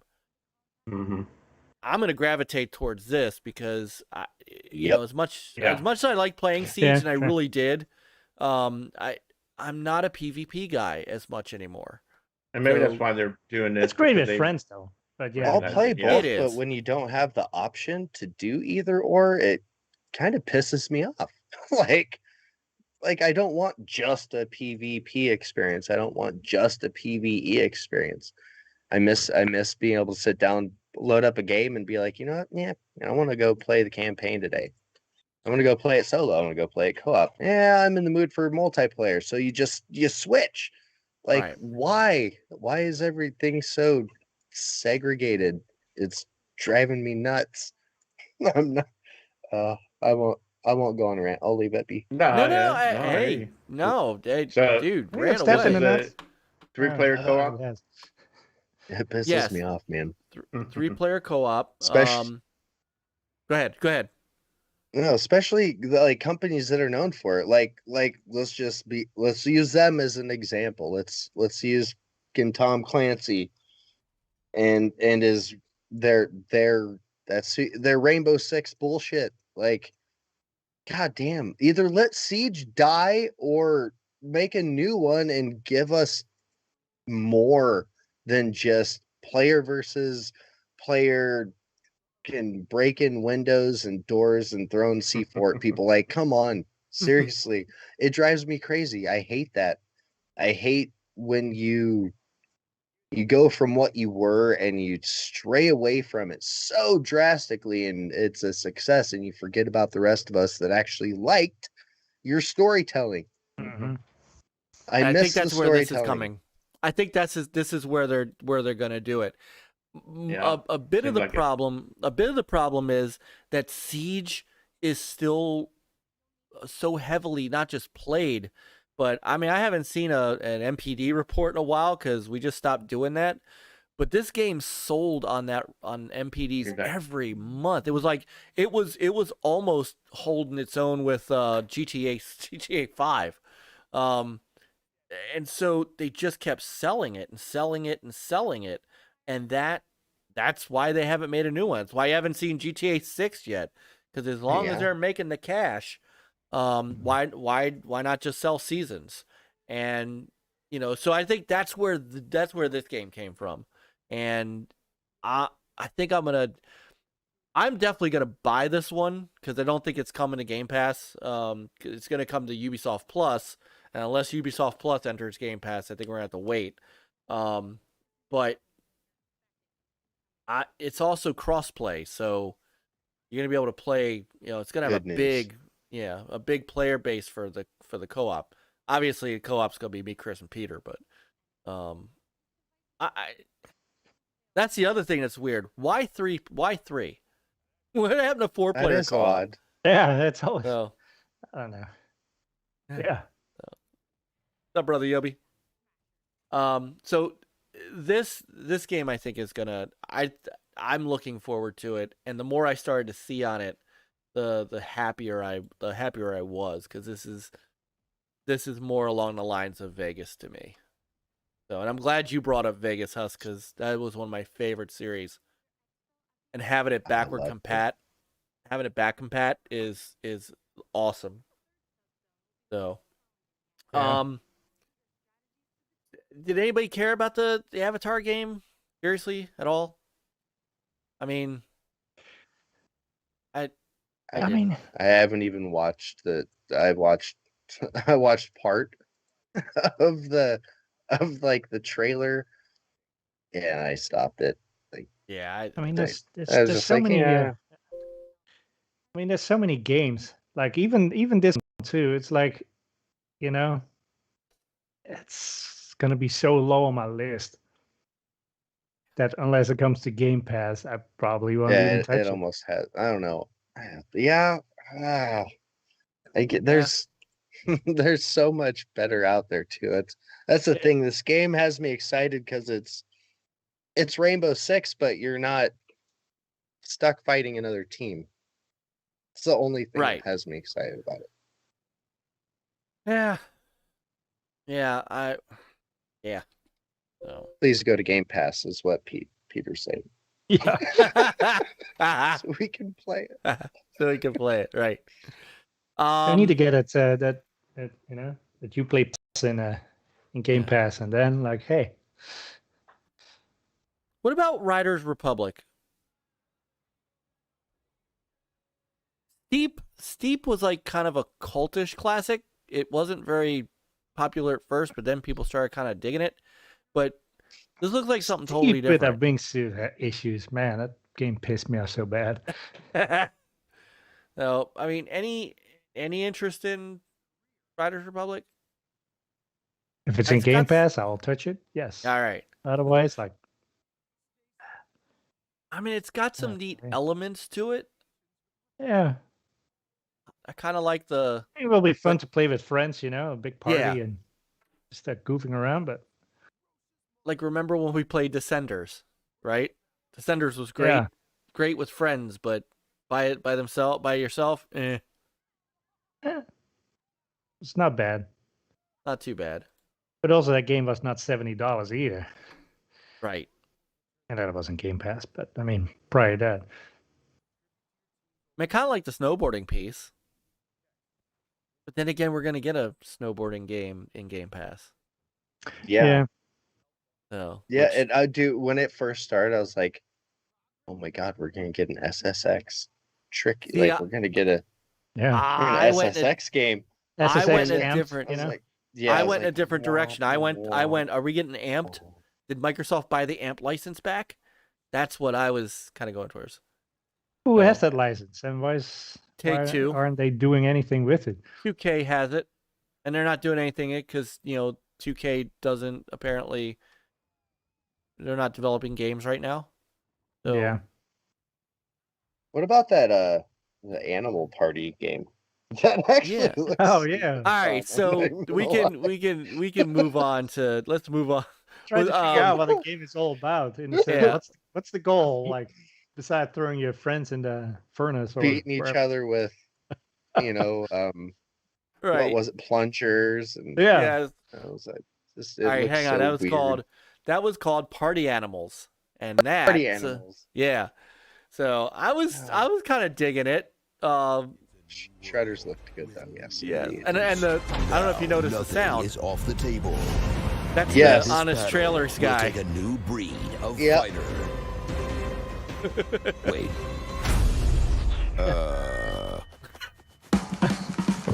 Yeah, man. Dude, it's just so derpy. It looks so Yeah, fun. I know. Like, I just want to throw my friends onto a propeller and smoke them with a fucking plunger. Like, I mean, this looks like. But I mean, is that all you do, or does it have more? Yeah. oh, look at it. You just looks like you just beat the shit out of each other, climb stuff, and set off rockets, electrocute Yes. each other. You know. I mean, that's fun for an evening. This is Yeah.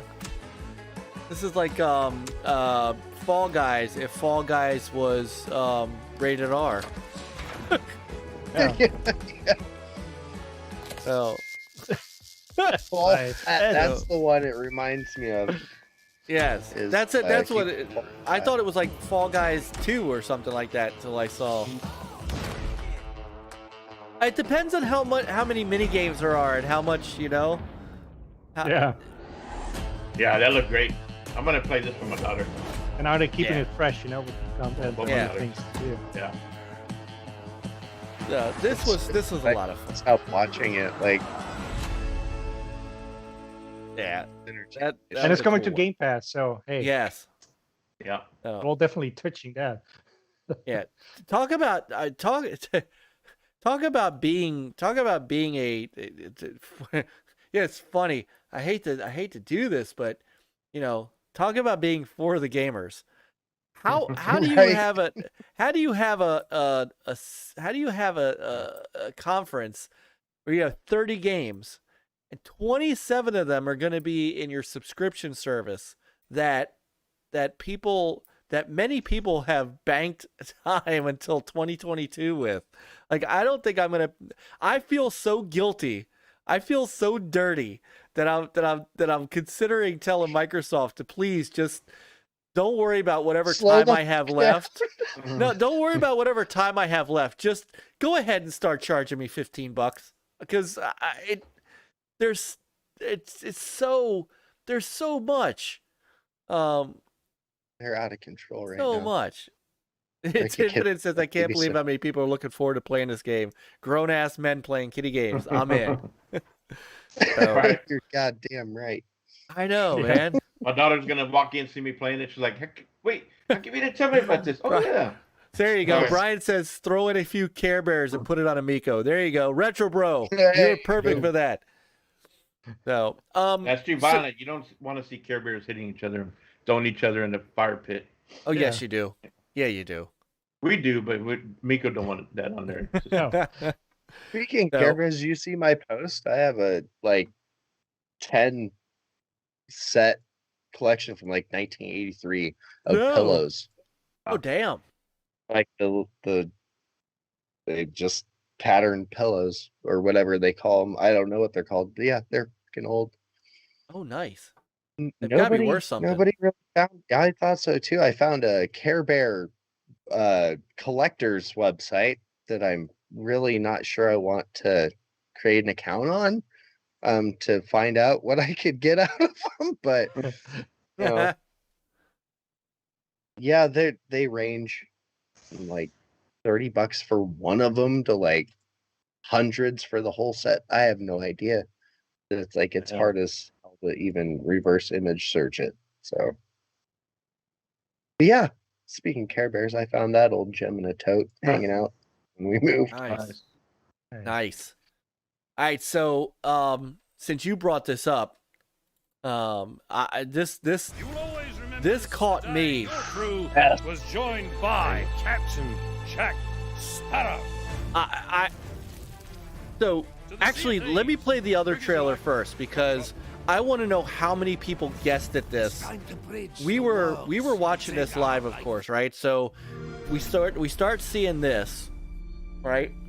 And we're thinking, okay, DLC, Sea of Thieves has become very, what a turnaround of a game. And at the point in time when we heard the voice of her, right? That instantly, me and my wife both knew what it was. Yeah, I'm like, that's not even familiar. She said it before I did. She's like, that's Pirates of the Caribbean. It's Jack Sparrow. I'm like, Right. well, I guess we're gonna be playing again. Yeah. It wasn't until here when I finally put it together, and it was right here, and I'm like, that's the scene from. And then, oh my goodness. You didn't catch Jack Sparrow in the beginning, and then the Disney. Jack Sparrow. They didn't show did. Disney But I until suspect not you not already on this knew one. that. On the Oh. gameplay trailer that they showed. I'm gonna go back and Yeah. here's where they Yeah. started showing it. They teased Yeah. it. So So you now I'm remember gonna as- go. Followed him here. Well, I'm gonna go to the gameplay trailer while we talk for a minute. Yeah, You this. always remember this is the day your crew What's up was with joined Barbosa by being inside of a Captain skeleton, Jack by the way? Sparrow. Anybody have any clue? I don't know. Is there a backstory to that, or we have to play it to find out? I think we're gonna have to play it. Yeah. I thought maybe something happened in the movies I didn't see. Not that I'm aware of. I mean, obviously in the first one, he, in Now we in have awoken. Curse of the Black and Pearl, but that we was are Yeah. Curse of the Black Pearl. Perhaps they'll take ye on the Has it been grand confirmed tour we have of authentic Fallen voices? Yes, Starting to if- think you'd taken a tumble. that's Thought Johnny everyone Depp, was steady and on that's their I feet. can't Right. remember the That- voice that has actor been for Davy confirmed? Jones. This is the first place I've found where everyone appreciates my uniqueness.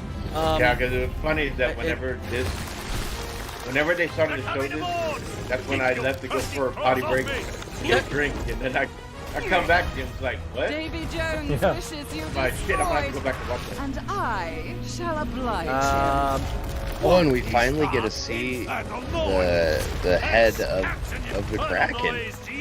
Yeah. yes. Destroy Okay. that statue, Yeah.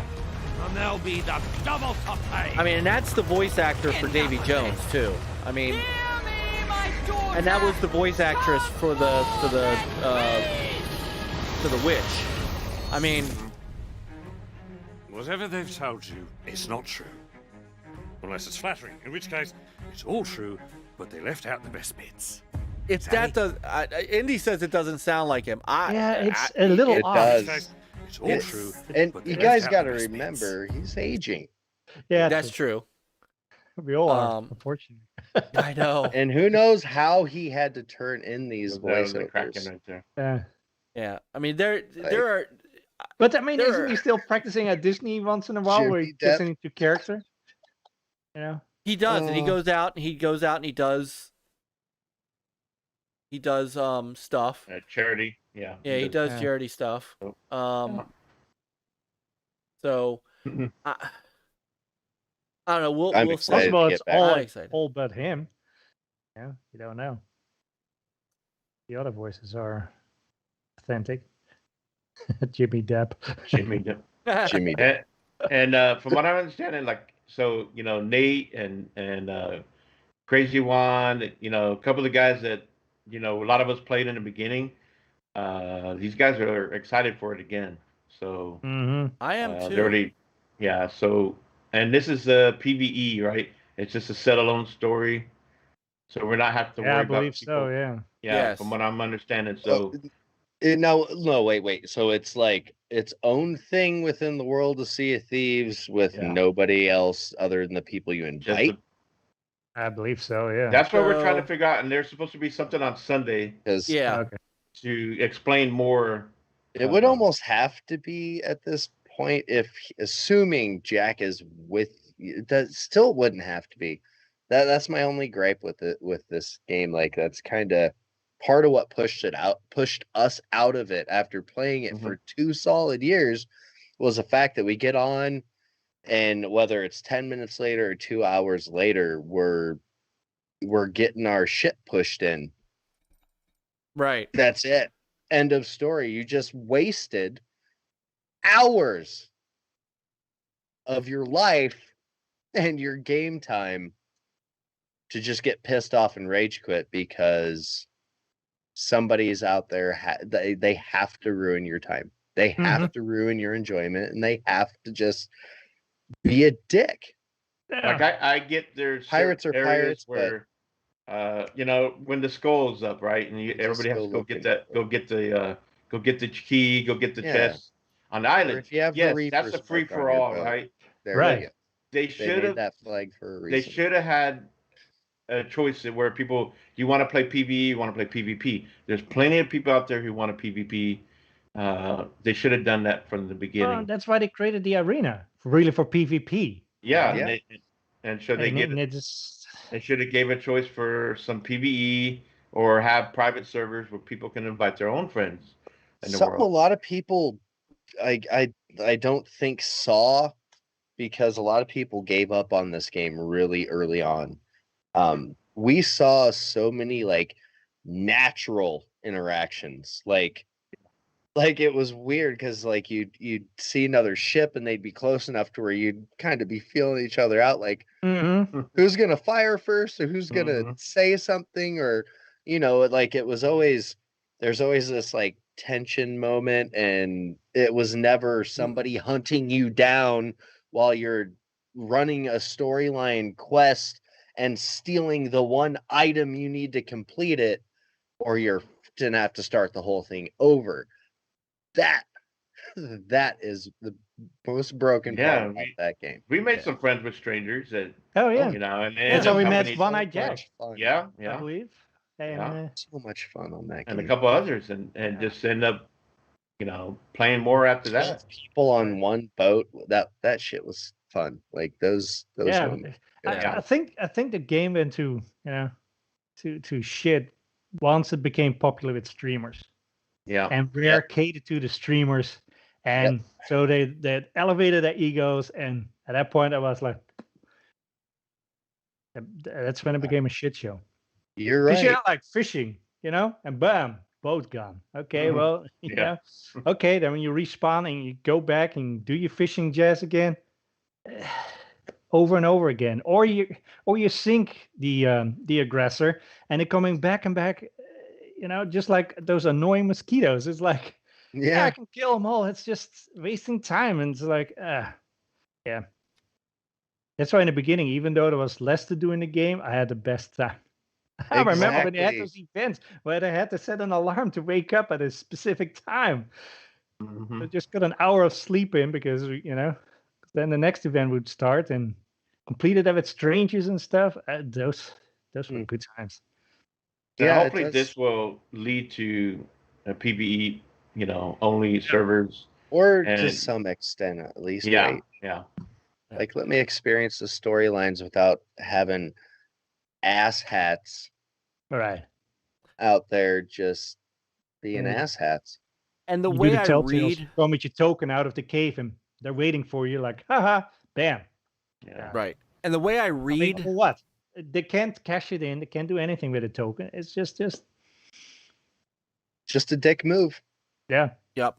The way I read it, this is going to be, kind of a this will be PvE without other players.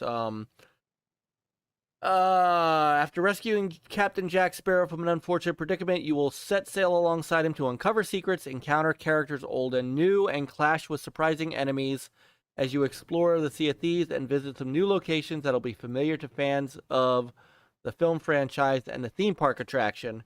And then it says,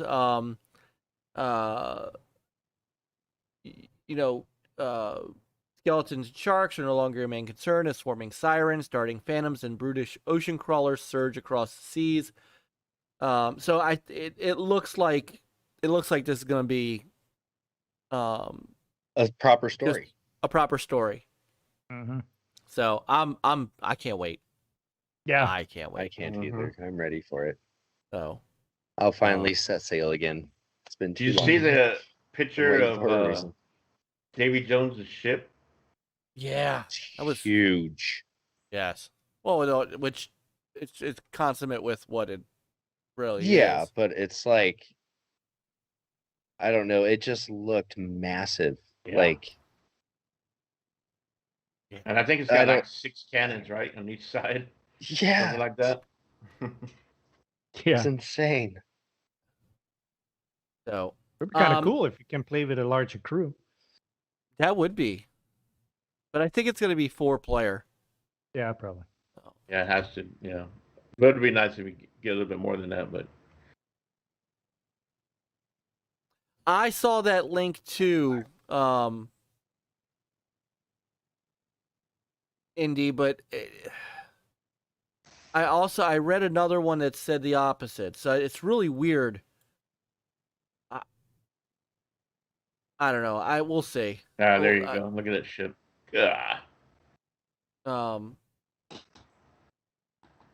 Jared Butler.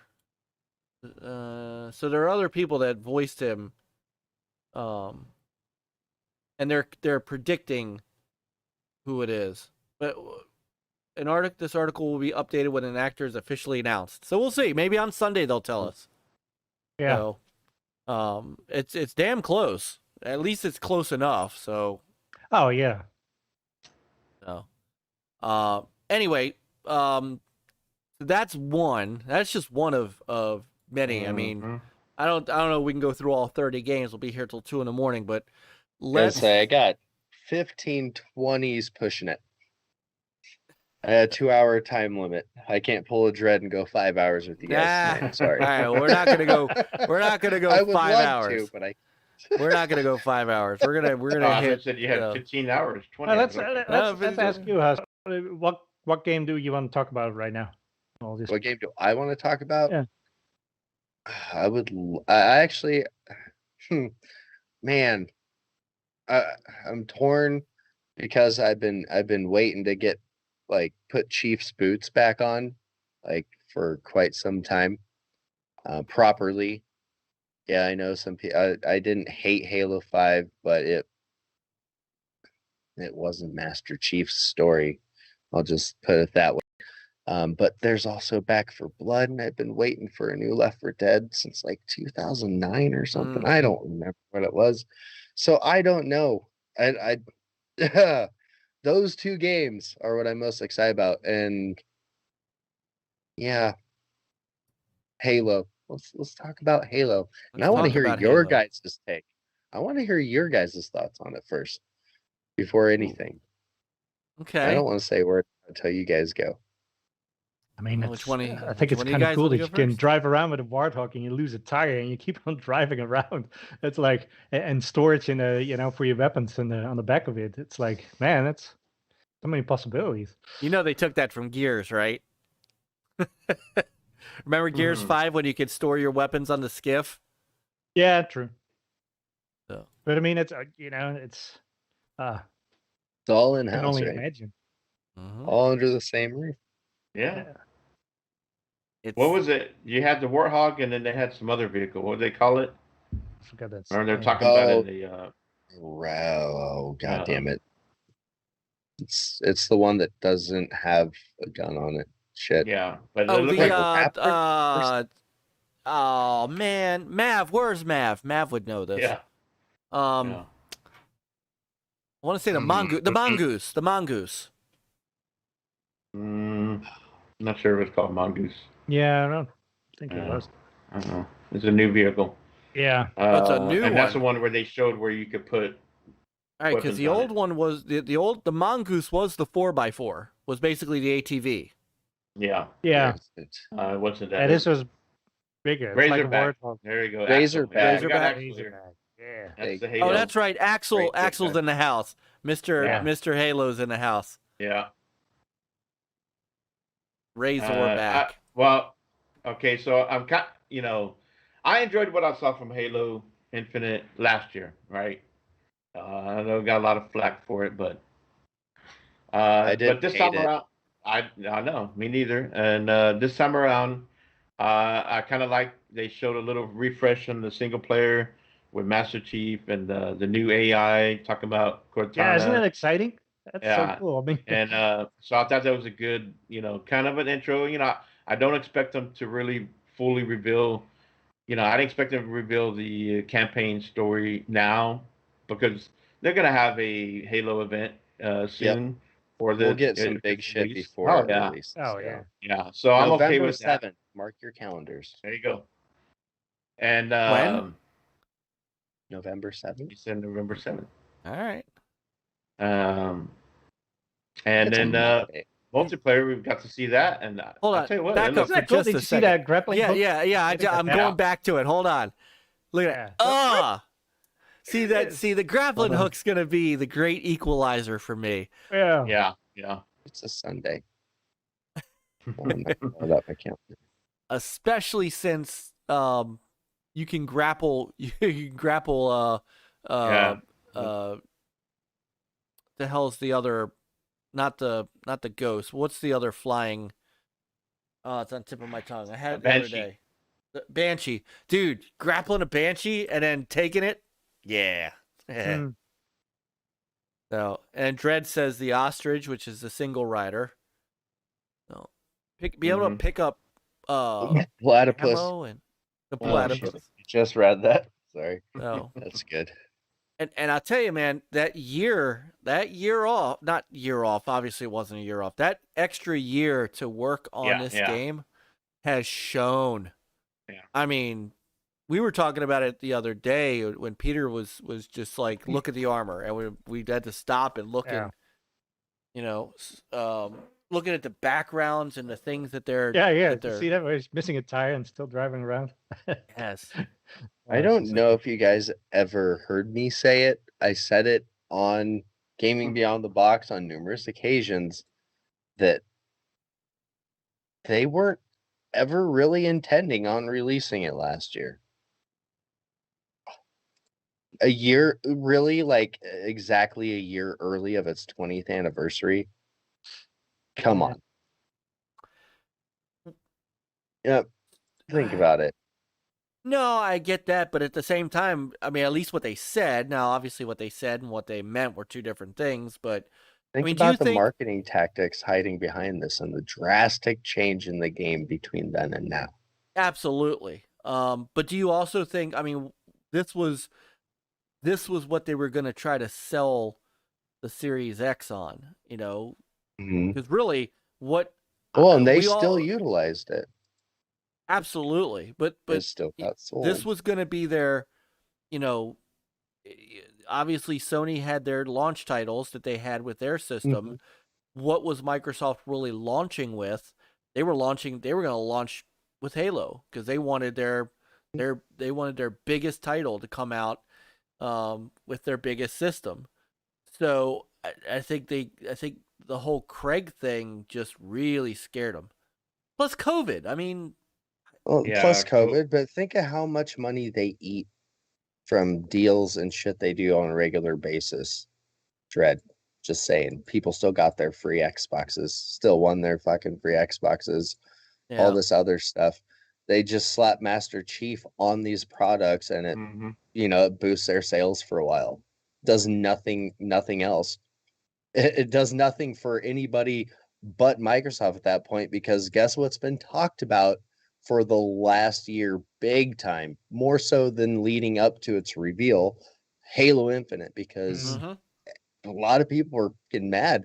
The word Halo has been in everybody's mouths in the past year more than it has been their entire lives, and it was all because of the debacle from last year and the pop in Greg's Yeah, face and I these know. weird smooth textures and these awkward color book crayon colors. Like, come on. Fair. That's Fuck, fair. man. Yeah. That's fair. I'm just saying. I'm not saying I'm calling 100% bullshit, but there's some bullshit there. There's some bullshit there. Well, let me Straight ask up. you this, guys: do you because they announced that the multiplayer and the campaign are going to be two different games? They're basically going to do to this what they intended to do with Crackdown, right? Because Crackdown, the multiplayer and the campaign were literally two different games.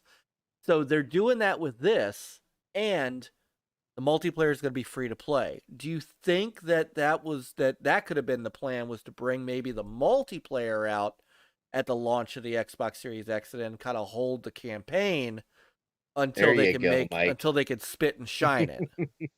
But That could now, have Yes, been, but sir. I thought I remember reading or seeing somewhere that the intention was that they were going to give you a core campaign to start off with, and then they were going to be feeding it over time because you know I think they had a playable game, but they had all these plans, and so this extra year they were able to get all that in from day one, right? So I think a lot of the stuff we're seeing we're going to get over time, but uh, now we're getting it all day one. So Yes, she did, Born. She did indeed. Cousin Board, that's Yeah. my man right there. I and we don't know what state it would have looked if it had launched, because the last year the demo was an an older version, beta, whatever. So we don't know what that final version, like, if it was really supposed to come out last year, we don't know how that would have looked at the time. So, sure. you know, uh, Dude, that shit but straight up looked like a play test in house. Like, yeah, that's Mhm. what it Yeah. was, and it was. It they wasn't. didn't have anything else ready to show at the time, and I guess they figured, you know what, let's show them this. This is playable. It looks fun and all that, but should have known better. Let's 'Cause, test a couple things. Like, do they want Chief armor to be nicked up? Do they want these sights on these guns? Do they want, shit looks so much different now. yeah, That was a huge opportunity for feedback, a little bit of blowback. Like I said, when you're in marketing, that little bit of blowback compared to the, oh my king god, new reveal of it this year, like leading up to it, that's all that's been talked about, right? for the past year is Halo. Yeah. If it's And coming they've out of been people's mouth, they're winning. feeding us throughout the year with you know, pictures and updates and so on. And I also gave them an opportunity for that. That's a good point. yeah, Like consistent updates and talking to the community and doing all the shit they've done with like MCC over the Mhm. years. yeah. I don't know. I don't know. I don't think I honestly I the campaign was not in its final form, or probably I don't know. Textures weren't done, I don't think. I really don't. I don't know. I'm not a game developer, and I obviously don't have any inside information. But if you were to play those two scenes back to back right now, if you were to be able to duplicate the same scene we saw when they revealed it compared to now, it's going to be almost night and day, just from the saturation and the color palette alone, down to like the the texture details and resolution of them. Like it's going to be drastically different. Like I've seen almost- screenshots from the first reveal Hmm. and what we've seen of this, and it's like, I would It could also be almost like like the, to you see know, the them. whole that slip space engine. You know, once they start using it and having light sources and different things that they try to do, you know, you will find issues with your engine that will have to get tweaked, and who knows, you know, and that's or things that get added and then utilized in the game. So yeah, I'd almost like to see them recreate that original reveal demo now, Yeah. yes, right? and put it side by side. It's like, yeah, look. And say, oh, you know what they could do? They could say, you know what? We're sorry, guys. That's what the Xbox One X is going to look like. Here's what the Series X is going to look like. right. Well, It makes sense with the pop in. Yeah, I mean, And that pop in was like way in the distance on the Yeah. mountains, by the way. Let's just throw that out there. That's no excuse, but me running, I still would have played that game in that state. Oh yeah. And me now it too. looked like I wouldn't have had to been asked. I'd have paid $60 for it on the spot. Give it to me. Yeah, maybe in my second playthrough I would have looked a little bit around. Oh hey, you know. Yeah. But, Well, you it's know. like the Janet Jackson nipple slip, you know. People didn't see it. They had to go and rewind and, you know, as people pointed out, that's the moment. It's like, yeah. Oh shit, that's a titty. Yeah. Oh, let's complain. That's not TV on DVR. TV. lots of TiVos were sold that night. Yep. What's gonna happen in the next Super Bowl? So, epic campaign. I want to know what the epic campaign's going to be. If you were to take Sea of Thieves strategy and the like storytelling and dropping it like constantly and evolving it, We're going to that's get what Jack. this is. We're going to get Jack Sparrow and We're gonna Halo get Infinite? Jack Sparrow Yeah. and Krakens. Yeah, we're But gonna. no, I think yeah. same concept applies. Kraken. Yeah, Cra- yeah. I think A we're Kraken on the Halo ring. same thing with Destiny. I think we're over time. We're gonna keep getting campaign DLCs. You know, I think that's what they're going for. Yeah. But hopefully Halo they had this whole Infinite, year to, you know, know. add story from the Yeah. get-go, so they, you know, Yeah. we're not running out as fast as. Look how good this Yeah. looks. Hold on. I want and Yeah. you know, our videos. I want to stop this here. Our That's a good videos. pausing point. Our videos are. Thank you. Our videos are only 720p because you know it's a small window. So in order for me to kind of save our bandwidth, I kind of downgrade Yeah. the videos. But if you can imagine what that's gonna look like, that screenshot. Now imagine that in 4K, right? I mean, I can And see detail and HDR. I could see details right now on stuff that and that's low res. Imagine what's gonna happen when we're playing this on our awesome TVs. 4K monitors, 4K TVs, like, uh, And you know it's gonna be 60. You know this is gonna be 4K 60. oh yeah, Ain't no oh, way. yeah. And let's see. Yeah. I'm just gonna try to Ah. hit some points here to see if I can. I mean, just and you're Dude, right, that man. shit gave me goosebumps. I'm not gonna lie. The did. color palette, Is way different, right? Yeah. Mhm. The saturation, the sharp, Well, everything's look at the reds, that red Yeah. and that yellow. I mean, that Mhm. is, and of course, they're, as they said, they're going to, they're kind of getting away from red versus blue. So now we're gonna get some other, A little bit more customized yeah, Spartans. and that's, yeah. yeah, Mm-hmm. no, Yeah, it's gonna take a minute to get used to, but for anybody, I bet you, like, let's just assume, okay, for a Right. second, they axe it. Okay, everybody's played Call of Duty. The other team can tend to look quite the same, but the names above the head or just a slightly hinted different color. Like you have your reds and yellows and oranges and yada yada, and then you have your blues and grays and blacks and whatever on that side. Like, it's doable. It's look at his fingers. completely doable, but it's gonna be confusing at first. Look at the mesh on Yeah. his gloves. In between his knuckles, man. Yeah, Yeah. I mean, just that, the battle damage on his helmet, right? That's another thing. Chief's armor looks like he's been through hell and back, which is Yeah. that was a big thing that was missing in the reveal. You know they just saying, man. Come on. Yeah, but I I mean, they went this from is EGA to VJ graphics. Yeah, nice, right? nice. The skull too. Hold on, I want to get to the point where he throws the skull because that looked flipping Oh, right. He hits the amazing. dude with it and like Yes, launches. right here, right. Look at I that. love this.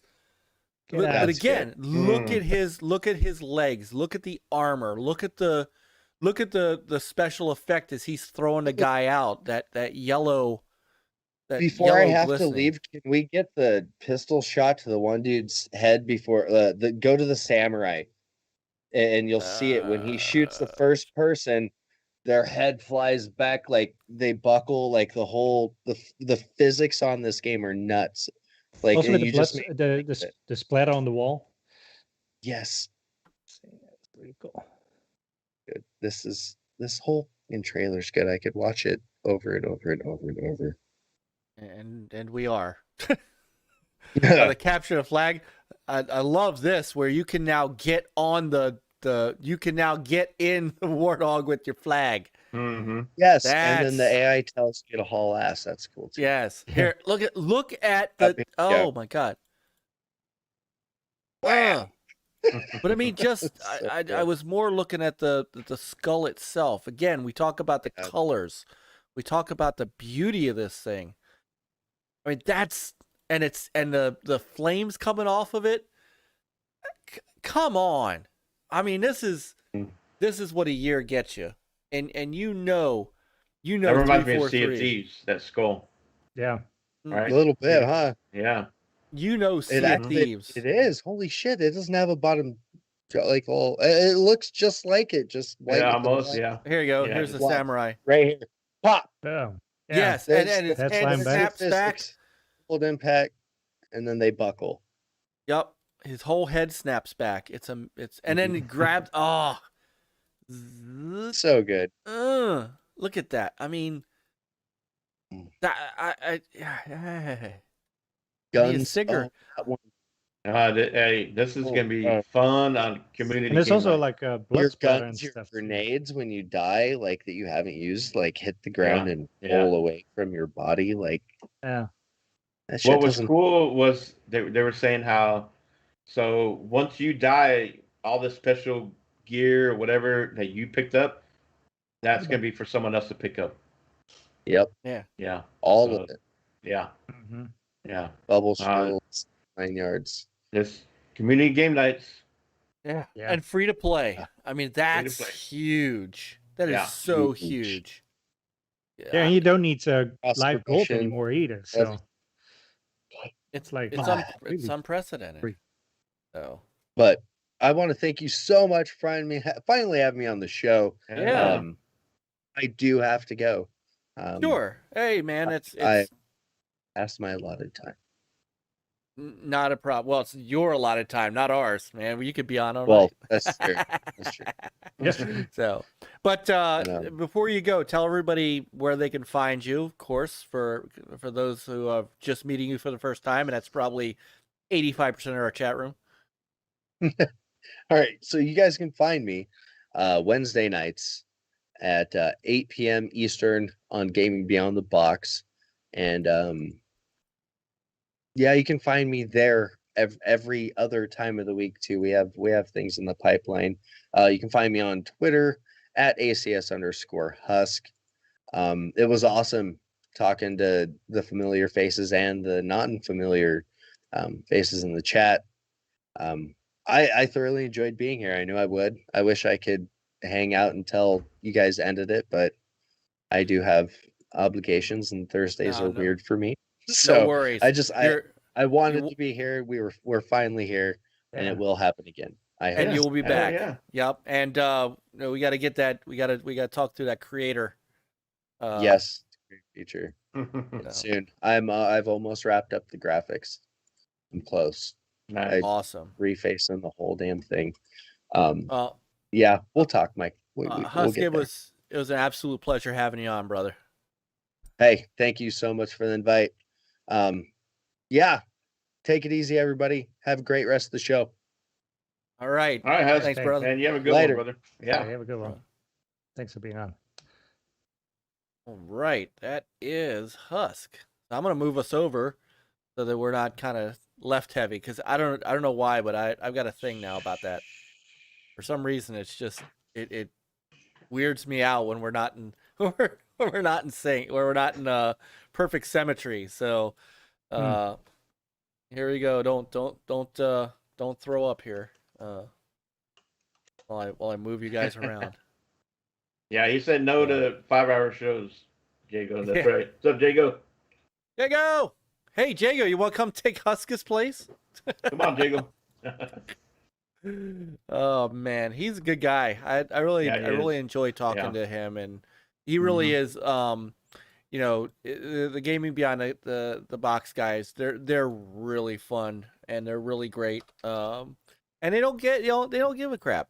You know, they talk their talk, and they do what they do. And you know, if you like them, awesome. If you don't, plenty of other fish in the sea on YouTube for you. You know, so, but yeah, I want to say, you know, I love the fact that he badgered me on Twitter about it. He DM'd me and said, "So what? You're never gonna have me on?"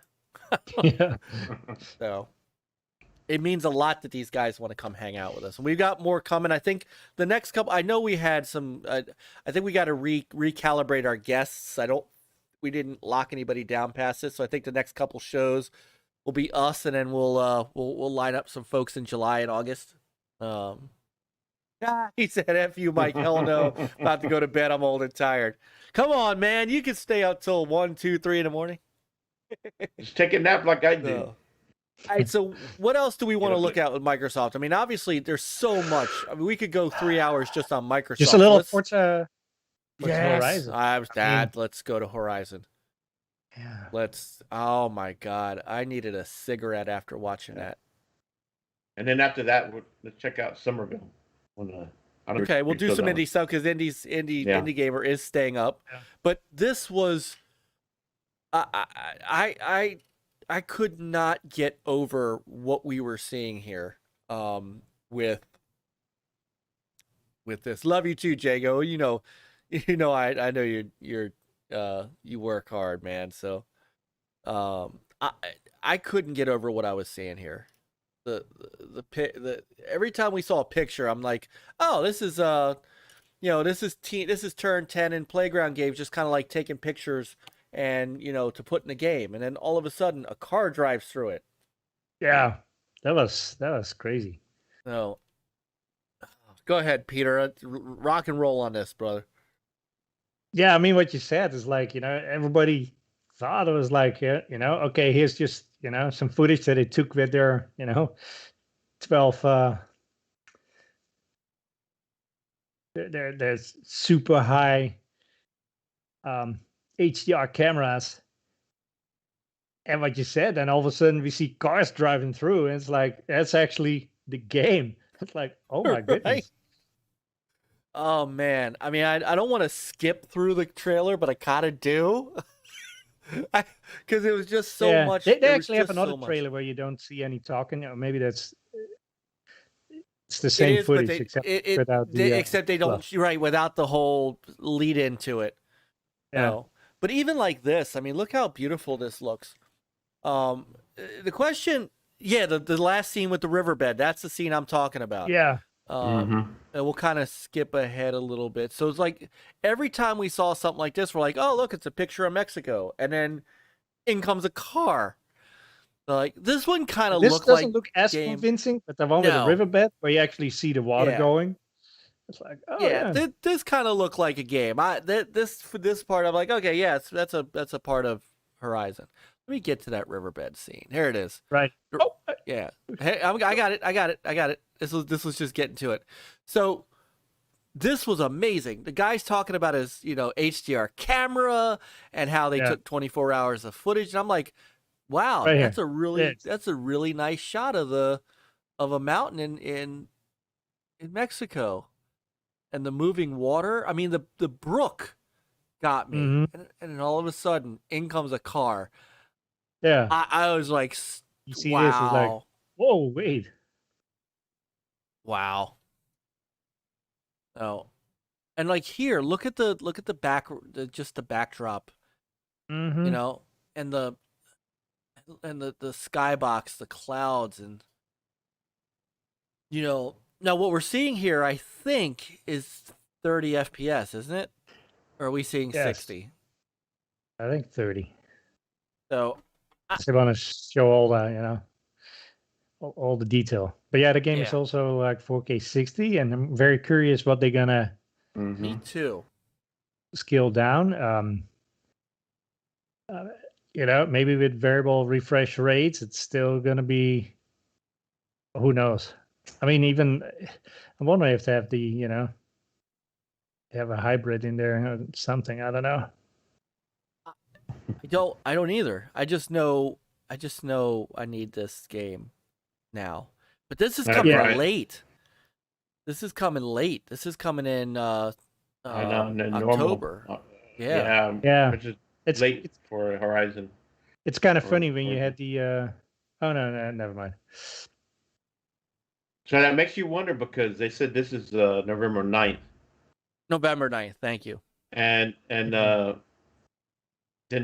I don't know, there was a leak somewhere where it showed Halo Infinite November 9th, but then that was taken down because I guess that was a mistake Yeah. by somebody. And so now it's like, we talked about this during the live reaction. So when does Halo Infinite come out? Normally Holiday. Halo's a November game. Yeah. Yeah, holiday, but which holiday? October holiday, November, late November, early Hanukkah. December. It's coming out in Hanukkah. There you go, Hanukkah. There you go. Coming this Thanksgiving. Halo Yeah. Infinite. It- And Why the car looks spend- dope too. Oh my god, the car looks unbelievable. Okay. No. And we talked about this during the live stream. No, we didn't talk about this during the live stream. But I talked about this with Mav and the Xbox Ultimate team afterwards. Remember the complaint? Oh my God, Fable's using the Forza tech, Oh yeah. right? Well, you know what? Please do. Yeah. Go right ahead and use the Forza tech, because if Fable is gonna look like that, yeah, I'm good. I Yeah, think it will. I'm good. And with all these studios able to, now they're starting to collaborate, share, their stuff, right? So I saw a little deal about Ninja Theory. I don't know if we're gonna talk about it later, but they were talking about how they were going around in Iceland taking the photos and all that stuff, and talking Mhm. about the sky and everything. And like I think we're gonna see this type of level what we're seeing from Playground we're gonna see that from other studios within Yeah. Xbox, and it was just exciting just to hear that. So, and I was thinking about this whenever they were talking about the Ninja Hellblade 2, and I was like, hell yeah! They're So, all gonna. and Playground and Ninja share. Theory, they're all over there in the UK, right? So, Mm-hmm. huh? Mm-hmm. Yeah. But yeah, I love Forza Horizon. So it's like I'm glad to come out, with a Yeah. whole brand new game, not like DLC or Yeah. anything. It's like, Mhm. and another cool Yeah. thing is like, since it's in Game Pass, you can still, they're still selling the add-on, so you would get the same thing as the Ultimate. Yeah. Which allows you to play like a couple of days earlier, a week earlier, 5 days. Car pass, add-ons and stuff, VIP. Yeah. Definitely interested in that. Absolutely. Yeah, Chris, talk to me about this game because you brought this game up earlier, and I know Indie Gamer went kind of crazy on Twitter when he saw this. Somerville, talk to me. So I remember when we first saw it, it was like I was thinking we were, I think I brought up Limbo and Inside, right? Mm-hmm. And in the beginning, they said jump ship. So, and I remember, I don't know if it was on Nini or whatever show, but the two co-founders of the studio for Limbo and Inside, they broke up. So I don't know which one of those devs is doing this one, because I remember they were both doing their own game now that they split up. So this might be one of the new studios. I'm not sure if they had to rename the original studio or what's going on. But so Indie Gamer could probably, give us a little bit more info on that. But yeah, this is definitely from one of them, the Limbo and Inside. So yeah, that's why I Dino- have some familiar things in it. Yeah, and Dino I remember Patty. there was talk of some sci-fi. Way back in the day, I remember there was some hint of the new game they were working on had some sci-fi with it. And so here we're seeing, looks like aliens are invading, and they're having to escape. And man, this is a beautiful looking game. You got a little bit of color, right? You still see some of that gray shading, the side, there you see the depth and the background, and you see some features that were on Limbo and Inside. Man, this looks great. So this is Dino Patty from Play Dead and Chris Olsen. So this is yeah. I think it's gonna be really cool. And again, so this is he broke off from Play Dead, and this is his game. Yep. I got you. Yeah, and Indy verified that. Well, the IP belongs to Chris Olsen, and then he brought in Dino Patty to kind of build the. I mean, you could definitely tell. Okay. You could definitely tell the influence. Yeah. And I mean, I loved those games too, Limbo and Inside. And this is what we were talking about earlier, where indie games really, I mean, this wasn't. You notice we didn't see Chris Charla this year, right? Mm-hmm. They didn't show this in like here's an ID at Xbox, indie reel. This was just another trailer in all the trailers that they showed, and that's awesome. I also love the fact, and I didn't grab the trailer because I was having trouble getting it off of YouTube, but I love the fact that we finally got a release date for 12 minutes. Yes, Indie Gamer and I were grousing about that on that one 4-hour indie game show that we watched. That we didn't get a release date, and I love that we got that release date here on this show, and that tells you again how important the indie games are to our to the industry, but Microsoft. So we got a release date for Ascent. Yep. And then you said 12-minute, and then Sable. It's another one Sable? that's going in Game Pass. Yeah, Sable wasn't shown here on this. It was shown during one of the Gorilla game showcases, I Yep. believe. And you probably give more on that, but that finally got a release date. Yeah. I mean, this is I going think to that one was be, September. you know, the, here, I'll just show it real quick. 12 minutes is going to be, sign in to confirm your age. This doesn't always work as well. Hang on. Let me see if I 12 can minutes actually is sign coming, in. what, August? August 29th. If I can see. See, none of you guys can see this, so. Can't get my password. Of course, I can't see anything either. I don't know what this. I don't know. But anyway, it's coming. It's coming October or August 29th. So, and I'm here for it. No demo for that one, right? No. I mean, I guess it would be kind of hard to, because it might, you know, Yeah, that's spoilers. Yeah. So talk to. I want to know too what you guys. So here's the other one that we were talking about, replaced. That looks really sweet. And this for a second, I'm like, ooh, am I getting a Narita Boy sequel? Because I loved Narita Boy. And it kind of had that look at the very beginning. But here is, you know, here's the game replaced. So I was happy to see this because this is another game that's like right up my alley. So, did it catch either of you guys? Yeah, I mean, this looked pretty cool on that. I think some people were thinking last night at first, right? Isn't it what people were thinking Yeah, last there were night? some people. Was it Some this people one or were another saying, one? yeah. Some people were thinking that it was the same game, kind of just kind of updated, but no. Yeah, and it wasn't. No. Yeah, Indy, I wanted to get if I ever decided to make it 10 hours so it lasts my whole work day. So, Night, Jago.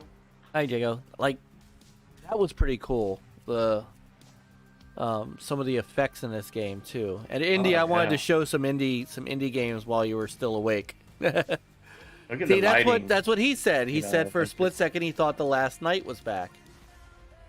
So, I think a lot of us did. And then what's funny is that later on, the last night started trending again, and so there's the guy working on last night came back out and said he showed like a little clip. He said, "Don't worry, we're still here." still working on that. And he even gave a nod to this, saying, I think I think the guy who did this one said that the last night, and of course, these type of cyberpunk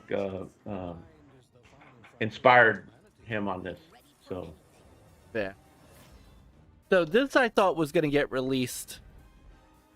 I thought this was going to get released at E3. I was wrong. This was one of my predictions that was incorrect.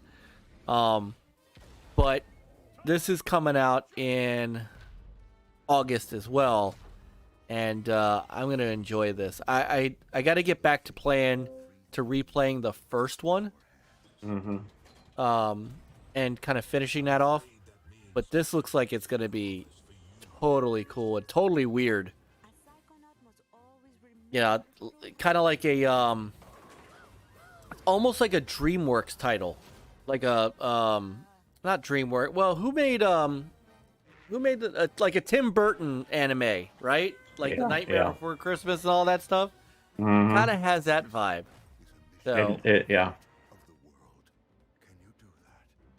Did And you that's play what's the first great one, about Peter? having Double Fine, and that we're gonna get more games like this. They have their own Yes. unique, smaller games, but they have their own uniqueness. And it's kind of like, Xbox having their own indie game studio where they have their own unique look and art style, and we're gonna keep getting stuff like this. yeah. Did you play the first You one, Peter? I played a little bit. Okay. Anything cross your fancy on this one? I probably played some. I don't know how much. Depends how fun it Does is. the first one have to be played before this? I mean, I don't know. I guess we don't know. Yeah, I mean, I maybe- watched today's segment, Uh-huh. and it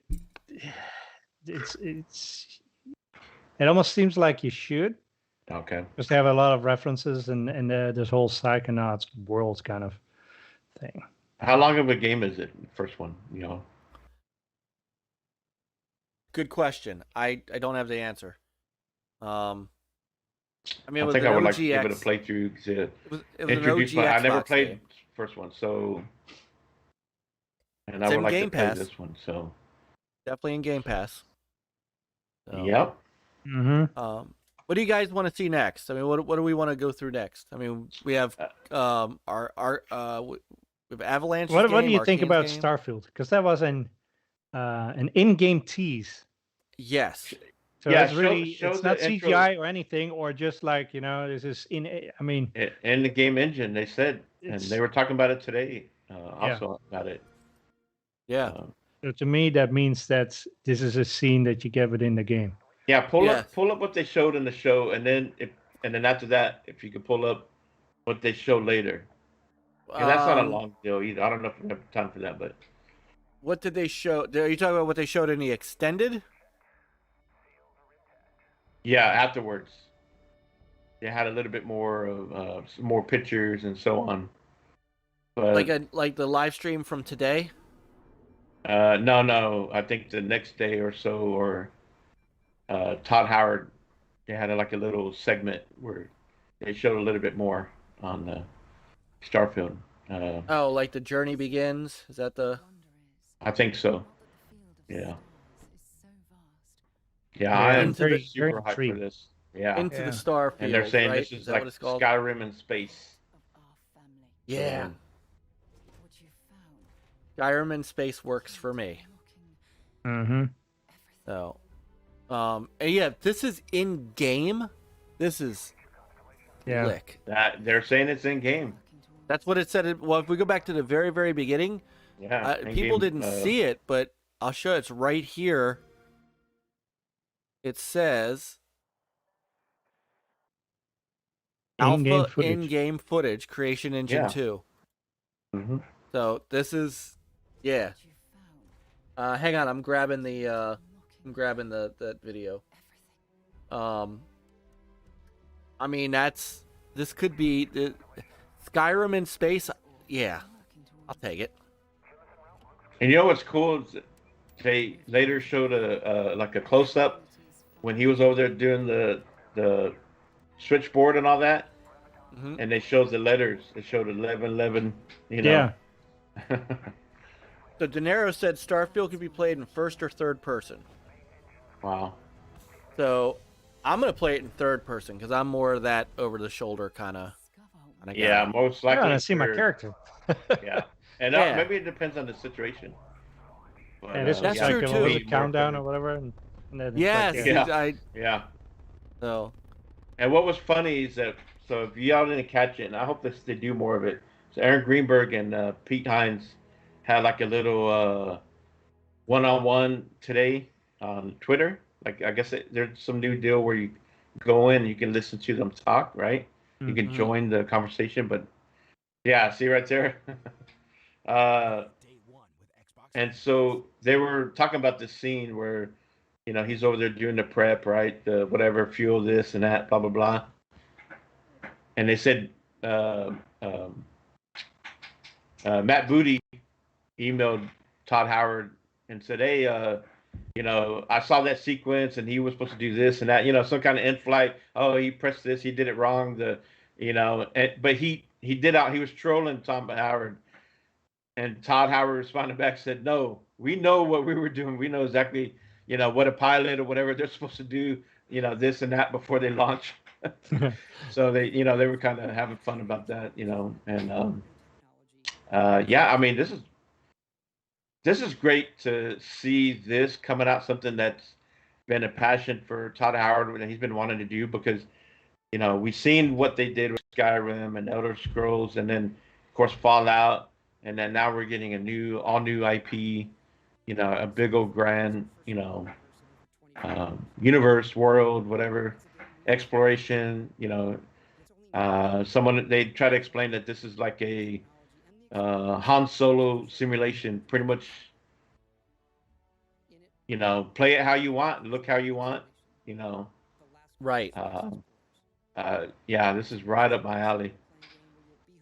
So I'm hopefully, trying to grab that video. It's not something's not coming through the way. yeah, if it can't, Try then, this. you know. Well, I do want to see it. Yeah, they give you a little bit more. Here we go. Yeah. So yeah, I mean, this is their first new game in 25 years. I mean, this is going to be special for them, and I'm glad it is. I'm glad that we got a release date for it. I think it's I think it's funny. We all thought, you know, well, you know, they like to release stuff they like to announce it and release it the same year. Yeah. Yeah.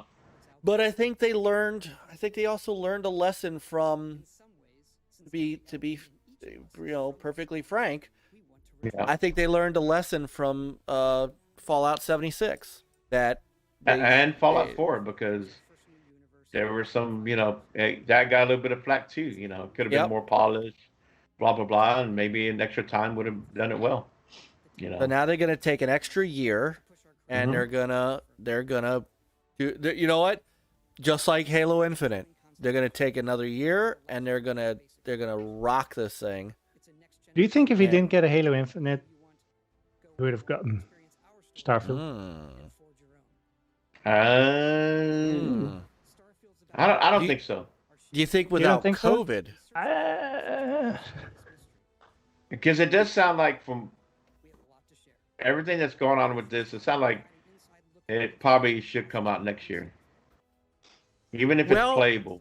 You know. But let me ask you guys this: the deal, the Bethesda deal, didn't finish until what, February, right? Something like that. Yeah. March. Yeah.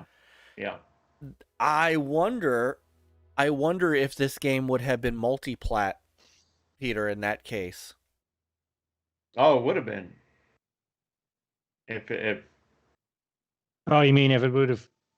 If it would have come out instead of Halo Infinite, it might still be multi-plat. Yeah. Just might be. I don't know. If it was that close to release. I mean, it probably would have, you know. If... But then again, you got Deathloop and yeah. But those were delayed too. They were. I mean, it all depends.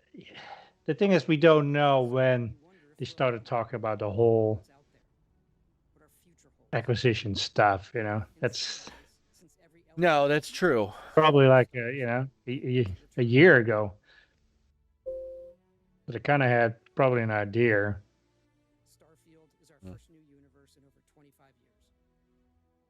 Let me bring up and this. It's possible that, you know, they also had a PlayStation version, but now that they could focus just on one, they can just, you know, use that year to polish it. And and I gotta say, you know,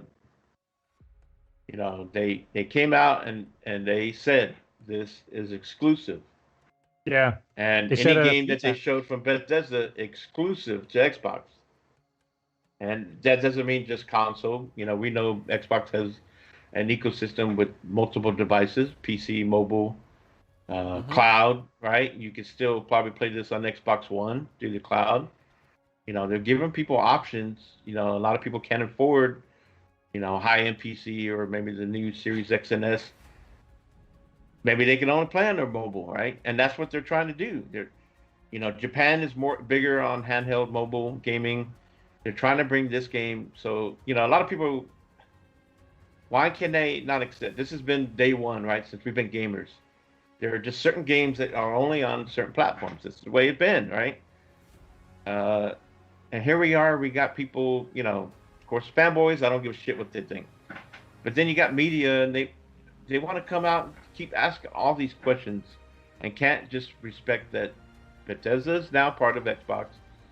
and this is Right. what this game is on the Xbox ecosystem. So it's just like nobody's sitting there complaining that Insomniac and them. Well, what about Right. everybody loves Spider-Man, so man, people what who prefer to happens- play on Xbox.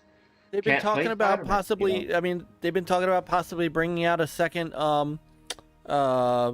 Sunset Overdrive. So are Xbox gamers entitled to that because the first one was out on the Xbox? Yeah. No, it's the No, cost of doing business. Yeah, business is competition. It is what it is. And I saw some articles trying to make it sound like, well, poor PlayStation players, they're not going to be able to play this game. What do you mean? No, they can play this game. There's multiple ways for them to do it. Yep. They're not locked out from it. It is what it is. And and You know like, what would be funny is if when the browser stuff is finalized, if PlayStation gamers could play it through xCloud on their PS4 browser, Yeah. PS5 Yeah. browser. yeah. But, But- Microsoft happily accept your $15 a month. yes. Yes. But I do totally agree that, I mean, I saw the GameSpot thing today, and Yeah. it reminds me why, as an old game journalist myself, that I hate the gaming media today, because if this were They're too invested in what they like versus actually Yes. reporting. and if this was, the truth is, if this was Sony's acquisition of Bethesda, GameSpot wouldn't have asked that question. What about, what do you say to the poor Xbox fans that, and make Pete Hines go, "Oh, I'm sorry," and Pete later, kind of clarified what he said on Twitter. He's like, "I'm not Yeah. sorry." He said, "I'm basically sorry that people feel that way." He said, "The Yeah. game's on Xbox. Come get it." Yeah. So, speaking of which, I'm showing this for Relic, and for me as well. Flight Sim. Oh yeah. So now, Now, well, Andy Go Gamer ahead. saying that for the record, IGN agreed exclusive. Yeah, no, I don't read IGN. I don't pay attention on that stuff. I don't hate them, but I don't care. But but the fact that some of these people come out and they ask these questions, knowing that, I'm sorry, but these games are exclusive to Xbox. So why are these same questions not being asked to, when Insomniac or any other exclusive game that's only on, what about Final Fantasy VII Remake? I mean, why are those same questions not being asked? It's just ridiculous. That's all. It's just, I don't know. It's like people can't just, respect. Let's talk about the game itself. And ask all these silly other questions that, I don't know, just disrespectful to me. yeah, it is, and it's their audience. Let's call it what it is. Their audience. Their audience is not they're not Xbox gamers. So, poor, pitiful. How could you do this? How could you take this game away from our fans? How could you take this game away from us? Is really what Right. GameSpot. Well, and also really like is saying. there's journalists between quotes. They're still extremely big fanboys. Mm-hmm. Yeah. It's like, Yeah. instead of, let's talk about, how did Starfield come about? Who came up with, you know what I mean? Like, but asking questions about, and then, was it Pete Hines or Todd Howard that, came out and, there was a whole deal about the apology and all that. And, he clarified it today, which you read earlier. So it's like, we're talking about that instead of the actual game itself. Yeah. Right. So, So speaking of which, let's get back to talking about some games. Yes, sir. Relic loves this flight simulator. Now, so I paused it here because then after this, I was like, not only are we getting flight Oh, yeah. simulator, but Love this landing on. yes, This is your Hold captain on. speaking.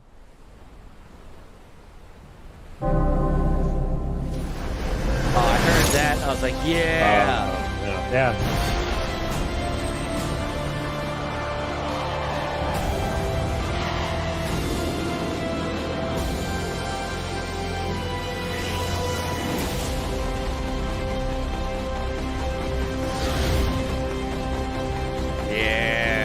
that the SR-71 that I saw?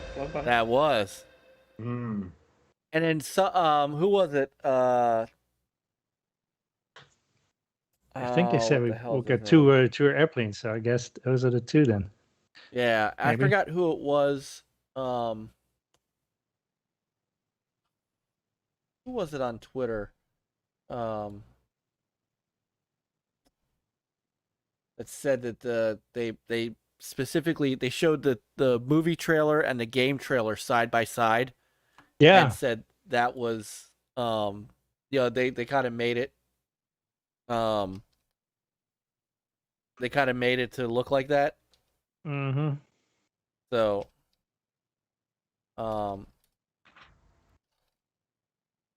yeah. So the game like this. Yeah, how many of us aren't even gonna make it off the carrier? So the only thing that kinda, and I don't know if this is, I don't think so. God, I'm gonna sound like a hypocrite. I would love to have a performance mode on this game because they're talking about 4K 30 for this, but I could also see where it's not necessary. Like, I'd rather have it, but Yeah. it's not a game that I don't know if the game. So, Peter, you played it on PC. Is it a game that Yes. that needs it? Does it need it?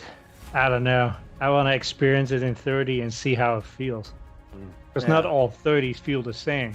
Like Destiny at 30 frames per second felt better than most shooters at 30 frames per second. So. Yeah.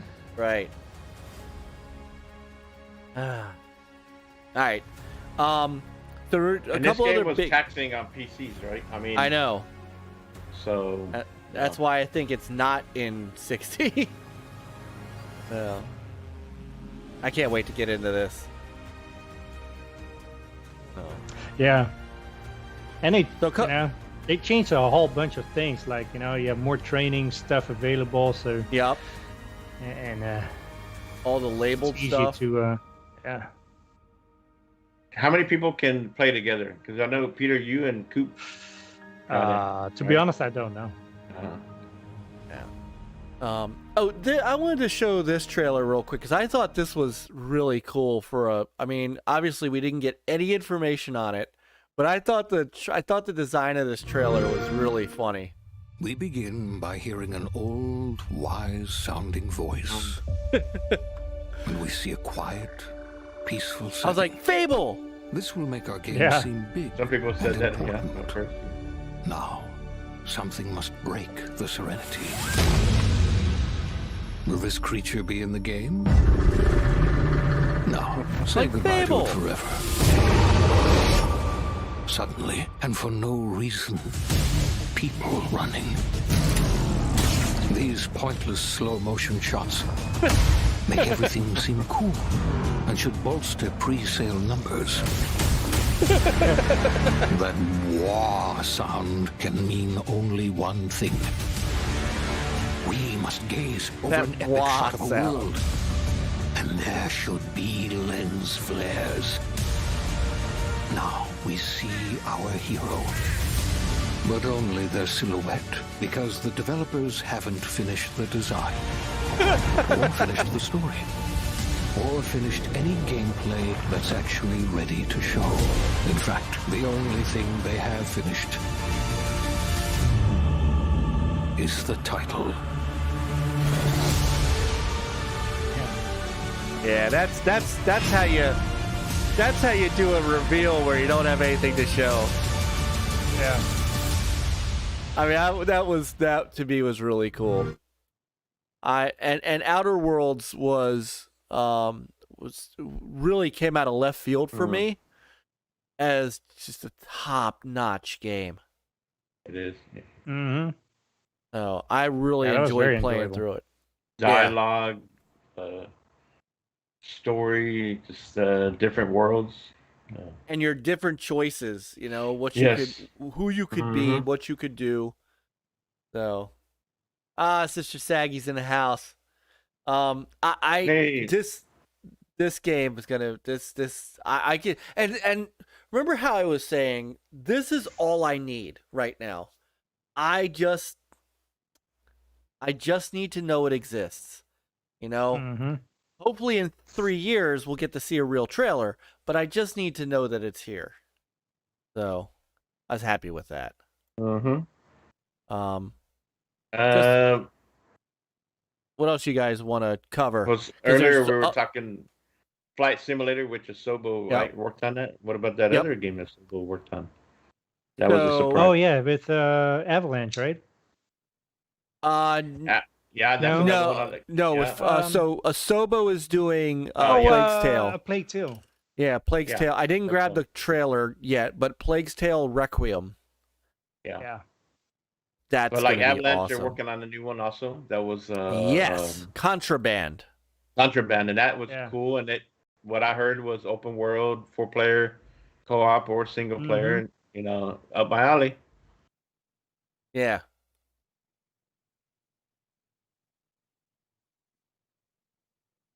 Yeah, this is cool.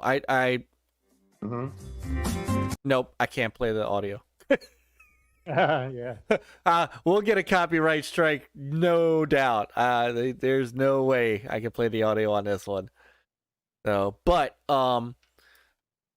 you know what was cool about this is it's not clear that it's a zombie game because you know every game now has to be a zombie game if it's not a.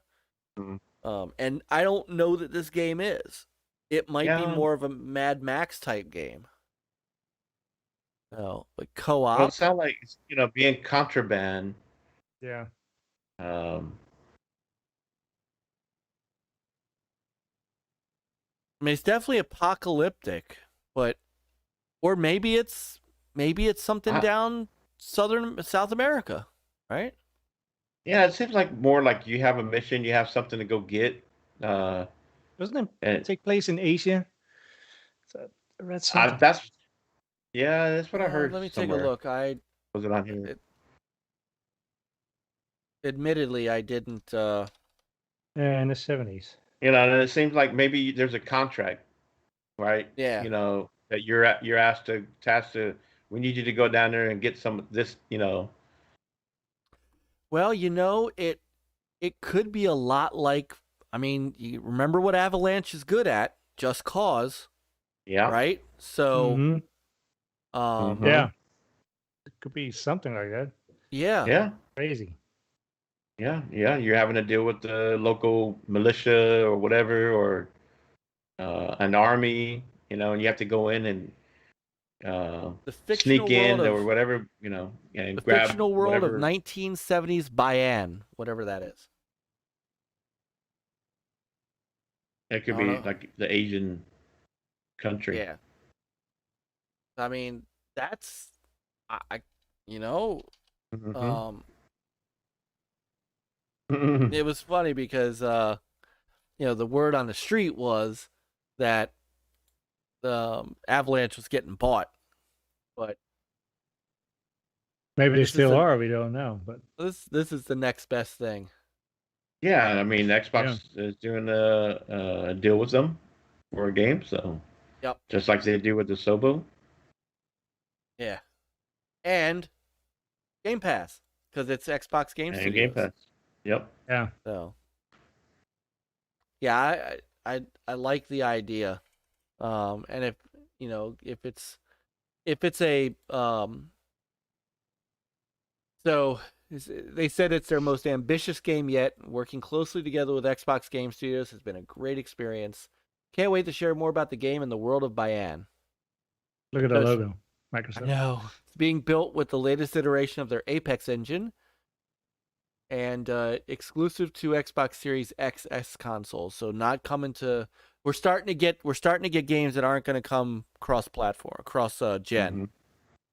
So Yeah. And kind of like Relic Gamers said, kind of getting that treasure hunting like Uncharted. Yeah. And you know, Phil has said before that he wants a Uncharted like game. well, This Now, they could be haven't something like said- that. You know, a little bit more open. Yep. You know. well, but it's not gonna. I don't Should think have it's gonna. We'll see if it has a story to it. Because it's co-op. Because it's co-op, I don't think it's gonna be like that. I think there'll be a story, but I don't think Yeah. there's gonna be like a character or a protagonist or anything like that. I think it's gonna be, you. So basically, in Contraband, players will take on the roles of smugglers exploring the fictional Southeast Asian world of 1970s Bayan. So it's basically, it's going to be one of those where you are you. And I'm Yeah. okay with that. Okay with that. Well, you could probably have different warlords or different, may not be one main antagonist, but multiple, Yeah, I'm okay with that. Mm-hmm. He wants a. Chuck He says wants he a wants a Pac-Man Pac-Man type game.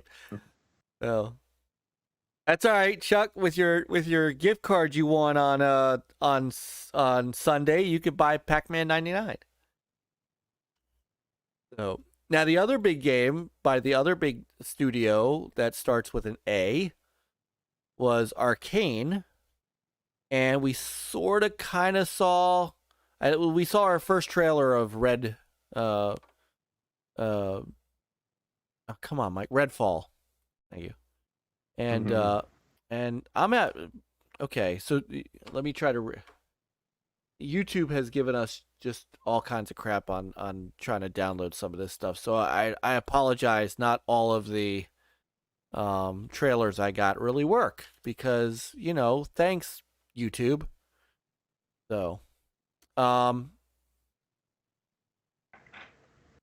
so there's that. I mean, there was a bunch of other great stuff that was announced, but those are the big ones, right? And there were some smaller things that got announced, like Super Monkey Ball Mania, which I'm kind of down for. Of course, we talked about Plague's Tale Requiem. Slime Rancher. Slime Ranchers 2. There's an update to Elder Scrolls Online for consoles. Kind of an enhanced console version. Stalker 2 they talked about. That showed very well. That showed pretty well. And remember I was saying, hey man, this reminds me of Metro Exodus, and Yes. Somebody had said that, well, half the original people who did Metro are the ones who did this. Right. Here's the game we're getting in Game Pass, Shredders. Yeah. This looked to me like Amped. And I'm all over this. I loved Amped. And Amped 2, I think I even streamed some of this at some point. I think. Either that or I took some footage of Amped 2 because I was going to do an XSN Sports retro video, and I might still do it because I got all this footage taken. But this reminds me of Amped, and I'm good with it. Yeah, it's cool. And the sad part is we're sitting here talking about all these Xbox games. I'd love to talk about Square or Capcom or but yeah, there's nothing to talk about. Right. Nothing to talk about. We could talk more about the Intellivision than we could Capcom. Mm-hmm. So that's true. Yeah. It's kind of sad. So I may have to go back and try to get some of these trailers again, but so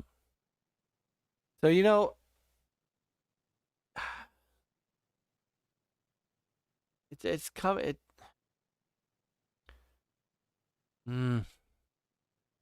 We get past the Xbox and Bethesda show, and then it just loses its luster for me.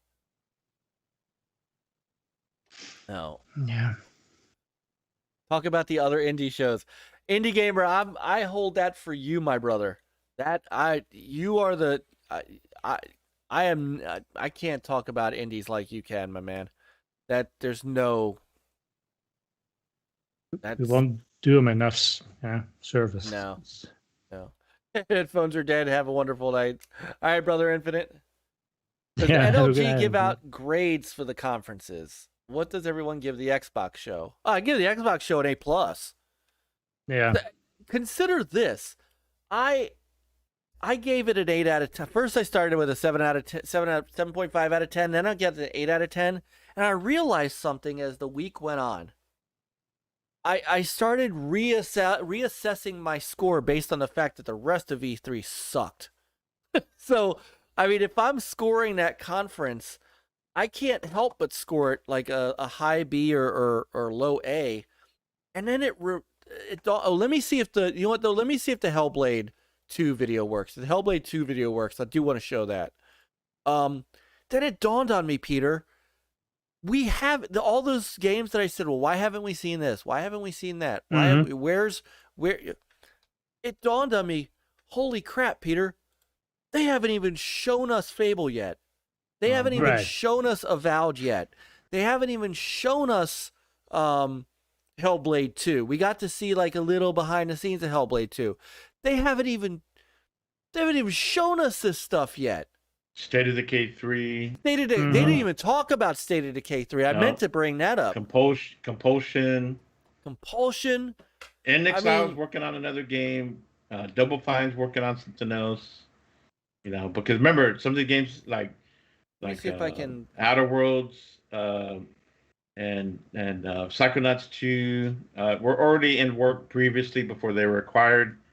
So those games are multi-plat. So and Obsidian, that's one studio that, man, they've been busy.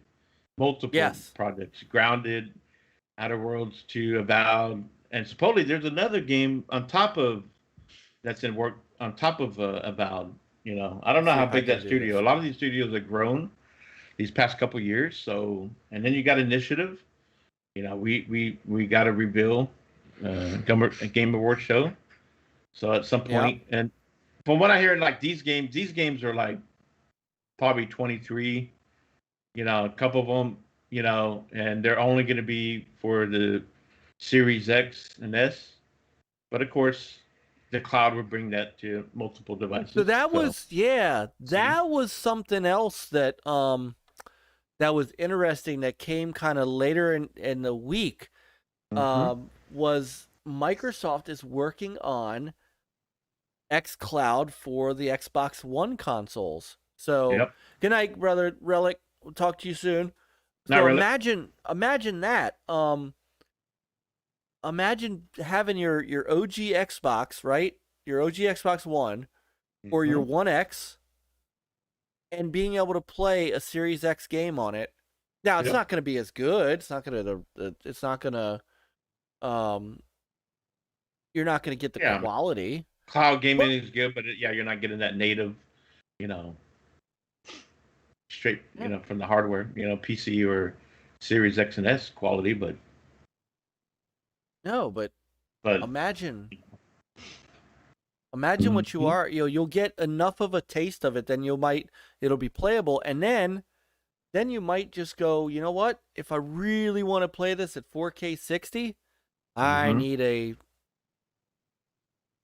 Series X. Or if I don't have if I just want to play, if I want to use the ray tracing in 1440, I want an S. And then there's talk of putting, and we talked about this in the past, there's going to be an app on a TV that, straight cloud, you just, controller. If some TVs don't have that capability, you have the stick, There's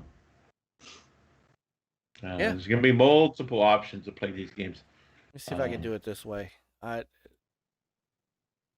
Screw you, YouTube. Seriously. It's just ridiculous. YouTube is making me jump through hoops for this. Hello, everyone. So here's that Hellblade 2. Cool. Oh, yeah.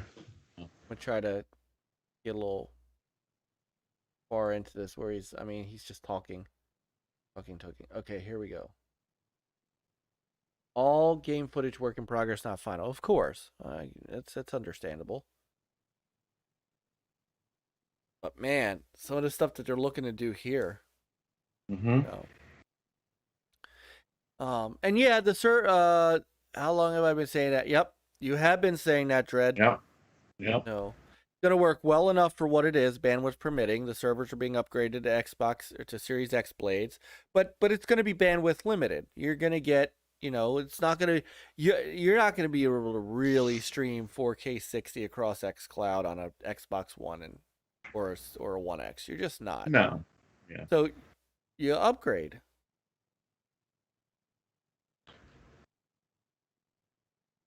It looks like they're going to take this game to a crazy new height, too.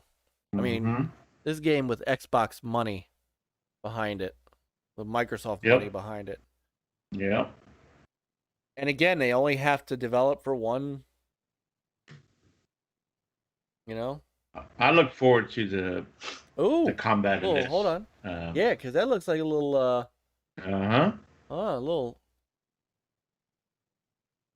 little martial arts action going on. Yeah, they were saying that they were, some a lot of updated mocapping, and these guys have been training to get those combat. I think we're gonna get some. From what it looks like, we're gonna get some army battles. We're gonna get some full out battles between two armies. Yeah, might be some invasion going on here because she's ready to kick some ass. Whoever whoever came and invaded and took out her village, killed her parents, her lover. Yeah, she's pissed. She's coming for their asses. Yeah, yeah. It would be nice to know, how far out we have to wait. I will say that. I love it. I'm thinking 23. It makes sense because Starfield is going to be the game of the fall next year for Xbox, right? Absolutely. That's going to be their, what Halo Infinite is this year for the holidays, Starfield for the holidays, and we'll get some other games next year. We already saw that, right? They already showed a roadmap. But like Fable and this one and 23, 24. I mean, it gives you confidence in Xbox, which this is what Phil was leading to. We talked about this in the past few years, right? Where there was some, they were limited, on what they had coming out, 2017, 2018, and so on, because they just didn't have the foundation to be able to say, yeah, confidently, this is what we're doing, and they had to go back to the drawing board and build up, and here we are. We're seeing the fruits of all that planning coming about, and it looks good, going forward. It looks great going forward. I mean, just all around. I mean, from Xbox, and you go PlayStation, you see what they're bringing, Ragnarok and Horizon Forbidden West, and sure we're going to get another Spider-Man game, and so on, and I hope we get Sunset Overdrive 2. We probably will. This has been the hint, We need it. So, and even maybe if that's why they brought what's his name back to Insomniac. It could be. That could be. Because he worked on that game. I mean, look, even if you want Japanese RPGs, you're gonna get that here too, which is great. I'm not. This doesn't float my boat, but it doesn't. No. Yeah. Project Beauty and Jeff, Chronicle. go watch Devolver Digital. Yeah, man. Devolver's was so funny, but their games are gonna be sweet. That what was it? Yuma to something. Yeah. Oh, that man. Yeah. Like the Ghost of Tsushima, like you were saying that you wanted to play that in black and white. That'll give you that fix, right? That old school samurai. Yeah, that was a beautiful Atomic game. Heart was another one, right? It was a surprise. Yeah. Yep. And it's funny. The only 3 games that were not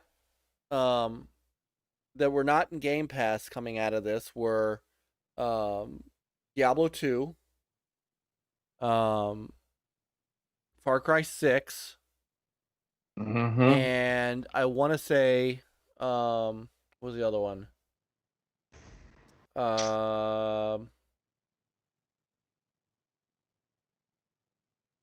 Battlefield Oh. 2042. Yeah, That was it. it's a lot. Yeah. I mean, Good flow. The show was a good flow. Not a lot of talking.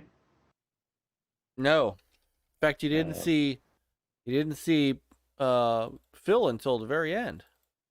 I think Bethesda has a lot of influence because they have a really great PR marketing team. I can't remember her name, but remember they had that little sit down and Yep. she's the equivalent of Aaron Greenberg for Bethesda. They talked about that. They were collaborating. They were teaming up. And even Aaron Greenberg said that, there are some great things that he can learn from them or vice versa. It's a great relationship. All these guys coming together. You got Pete Hines, Todd Howard. I mean, they just fit with Xbox. And it's just like Insomniac. They just fit with Sony, right? PlayStation. Yeah. It's great to see that we got this stuff happening and, we're getting good games out of it. So either way. If I can grab I'm sure you this, can't show anything Nintendo, right? Can you? No, are you I allowed can't. to I show- can't even. No, Man, that's you messed can't. up. You can't even show. It's like if I show a video of theirs, they're gonna come in and whack us. It's It's like it's sick. I want to show that if the download worked, I do want to show Atomic Heart for Nick, since Nick that mentioned looked that's a cool. game. Yeah, that was a surprise too. And I heard Pong Soul talking a little bit more about that, and I forgot someone else said that. Like they were keeping an eye on that for a while, and See that if this works. that stuff. See, that's what I love about E3 because I don't sit there and say, well, I expect this and this and that. I go into it hoping to see stuff that I've heard and want to see more and some surprises, and we got that. From Contraband to the Atomic. I heard about Stalker 2, but I didn't know what to expect. So it was great to see a good showing of it. Plague's Tale 2 was a surprise. Oh, let me see if I can grab that Shadow Warrior. Since Yeah, Shadow Shadow Warrior 3. 3. Death's Door. Another Death's Door is gonna be really good. Yeah. That's August, right? Indie Gamer? Death's Door? I believe so. I think so. Let me see if I can grab this. I mean, we're just getting so many games each month the rest of the year. I know. There's no complaints. We just need people we're- to be gamers, not fanboys. Just be a gamer. Yeah, we're gonna be eating. We're gonna be eating nicely, but Yeah. we're Yeah, gonna this be. looks cool. You see some unique sci-fi stuff going on here. Some people said BioShock. Gives you that BioShock feel. I didn't think of BioShock when I saw that, Yeah. but that could be. Oh. Let's see if it'll let me get the Shadow Warrior 3. Okay, it will. Well, that's awful nice of it.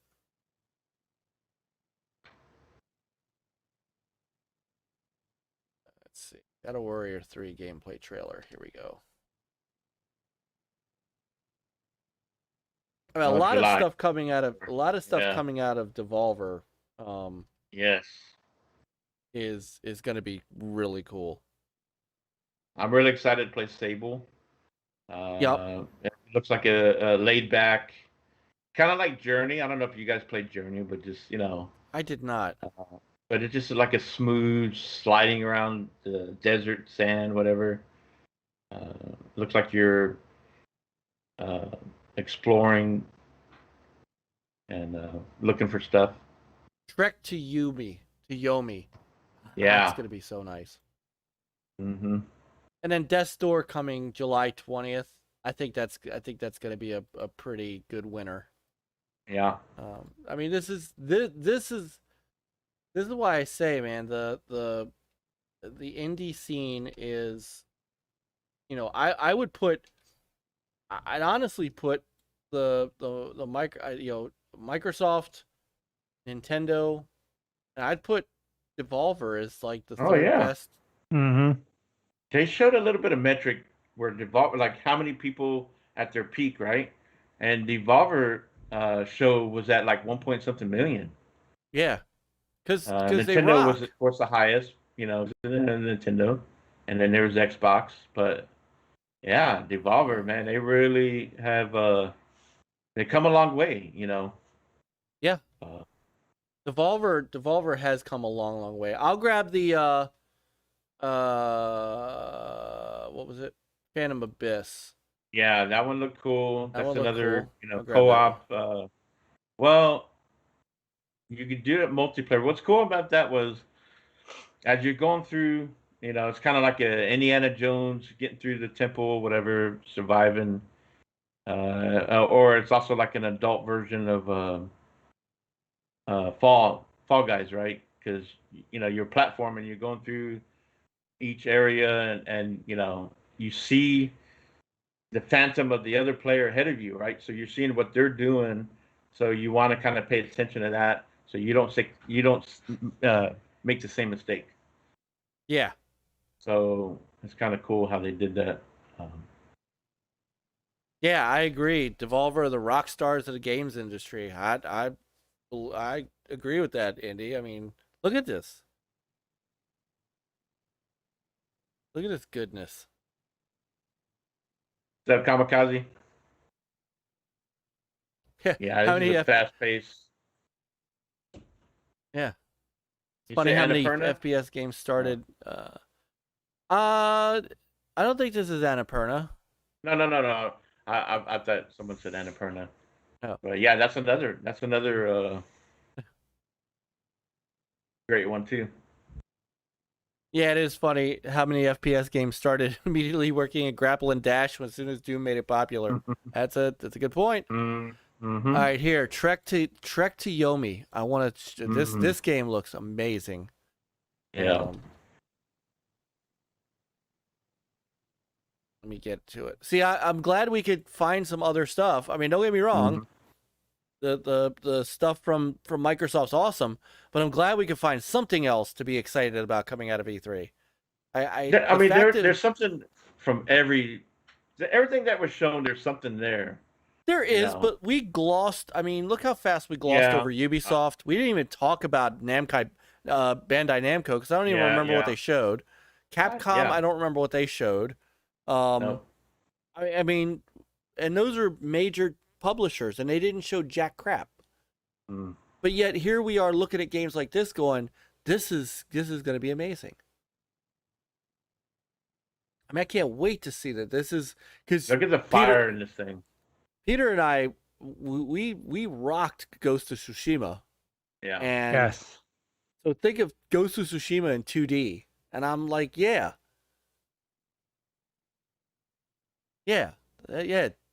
bring it. Yeah, I agree, Geeks with Cash. Those two really. I mean, Nintendo. There's always something there for somebody. Like I said, when I watched what GoGameGo was highlighting from the Nintendo stuff that was shown, you know. Here's Phantom Abyss. See, back from the dead, say Capcom was just Resident Evil 8 DLC. Yeah, I mean, why even bother? Why show up? Yeah, like why are you even on the E3 deal? I mean, yeah. And maybe that was more like E3 saying, you know, hey, asking people just show us whatever. You know, we just want your name on the scheduling for E3.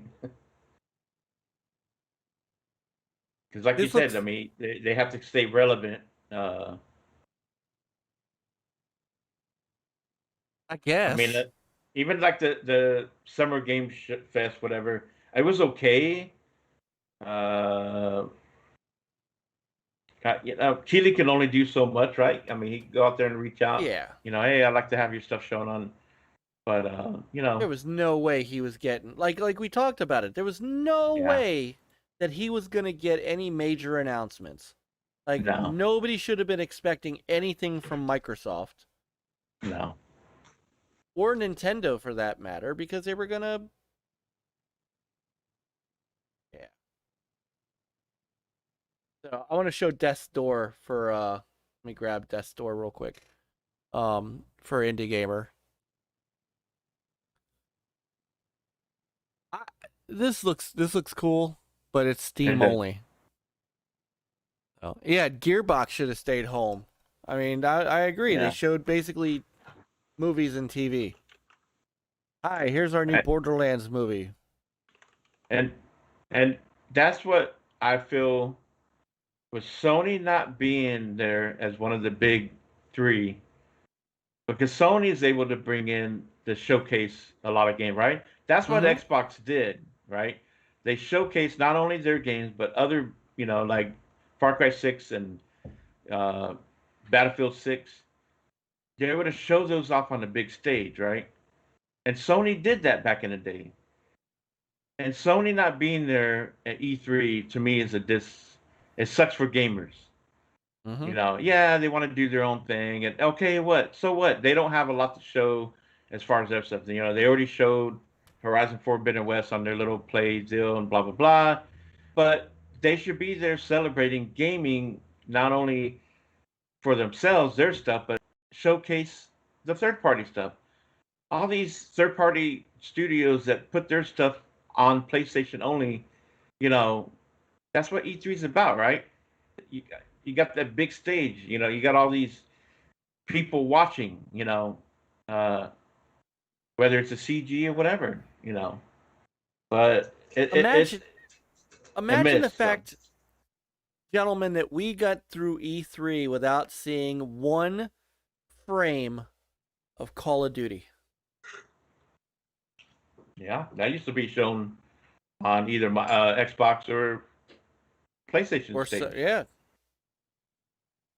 Activision, not even there. Only, Xbox. they only have Call of Duty, right? What else? That's all they got left. Well, they got Crash Bandicoot. Diablo. They got Crash. Yeah. Well, yeah, because Diablo is all right. So you're right, because that's Blizzard, and that is Activision Blizzard. So you're right.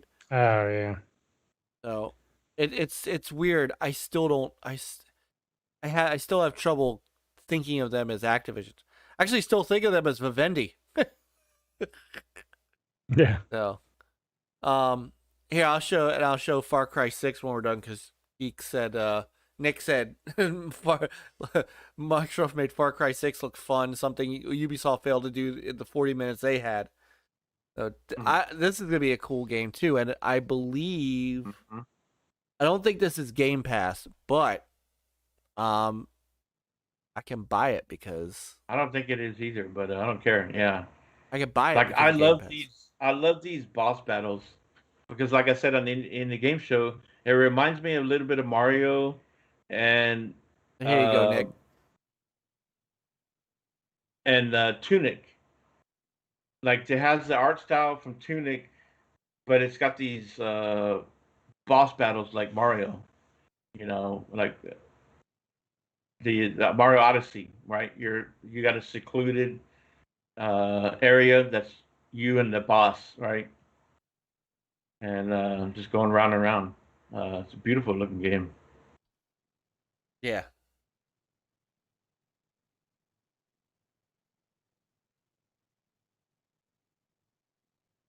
So Lance Jennings is asking what and when is the next video game industry show like E3, and I think we were thinking maybe Gamescom might be showing something.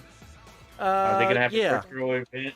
They are gonna have a virtual event, and that's in August. So yes, that is going to be. Don't expect. Yeah. Yeah, this is gonna be a fun game. I know, and I know you're a Far Cry guy. Yeah. So is Nate. Well, Nate Far likes Cry Far is Cry. awesome. Now, I did not play the first 4. I didn't get a Far Cry till 5, so I don't know. I Man, might go back. I love 4 too. 4 was great. Yeah, I might go back and play 4. I'm not sure about 1, 2, and 3, but Too. Yeah. but I saw a deal where didn't they show something where they're doing like a villains version where you had the villains from the other 3 or 4. or Yeah. something? Yeah, that's gonna be DLC. Yeah, Part of the season pass. that's DLC from if you have Far Cry 6. Correct. Yes, with the season Ah. pass. Ooh. Might have to do that. Yeah. And this is where Game Pass comes in handy because Yeah. I'm saving money with all these games in Game Pass, and I now can spend it on stuff like this. The 3 DLC episodes feature locations from Far Cry 3, 4, and 5, and feature voice talents of Michael Mando as Voss, Troy Baker as Pagan Min, and Greg Burke as Joseph Seed, who will all reprise their original roles. Each episode challenges you to survive as long as possible. The longer you stay alive, the more perks and weapons you'll unlock. Dying means starting over from scratch, but the knowledge and skills you've developed will help you push further into each villain's heart of darkness. That's sweet. Also includes the season pass also includes access to Far Cry 3 Blood Dragon Classic Edition, which will take you back to the grim neon cyber future of 2007. Play as Sergeant Rex Power Colt. And the Ultimate Edition is $119.99.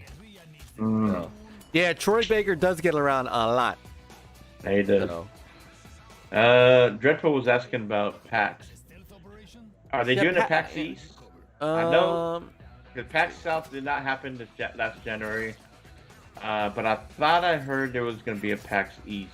But so PAX Online is July 15th through 18th. PAX East is July 15th through 18th, but online. yeah, So and there's going to be more stuff online in July. Right? Yeah. EA's doing a deal. Indie EA Gamer said Play. Annapurna's doing something in July. Yeah. Yep.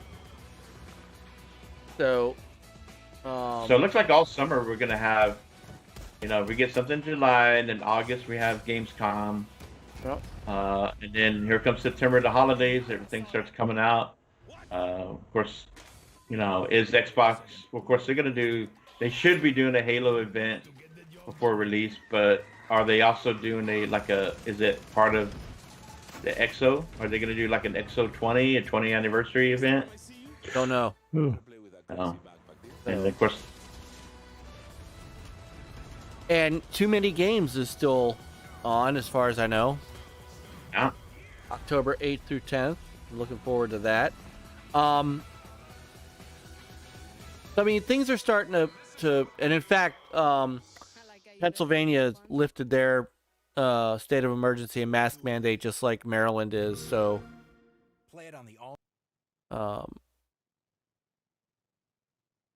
yeah. So things are starting to get back. Mm-hmm.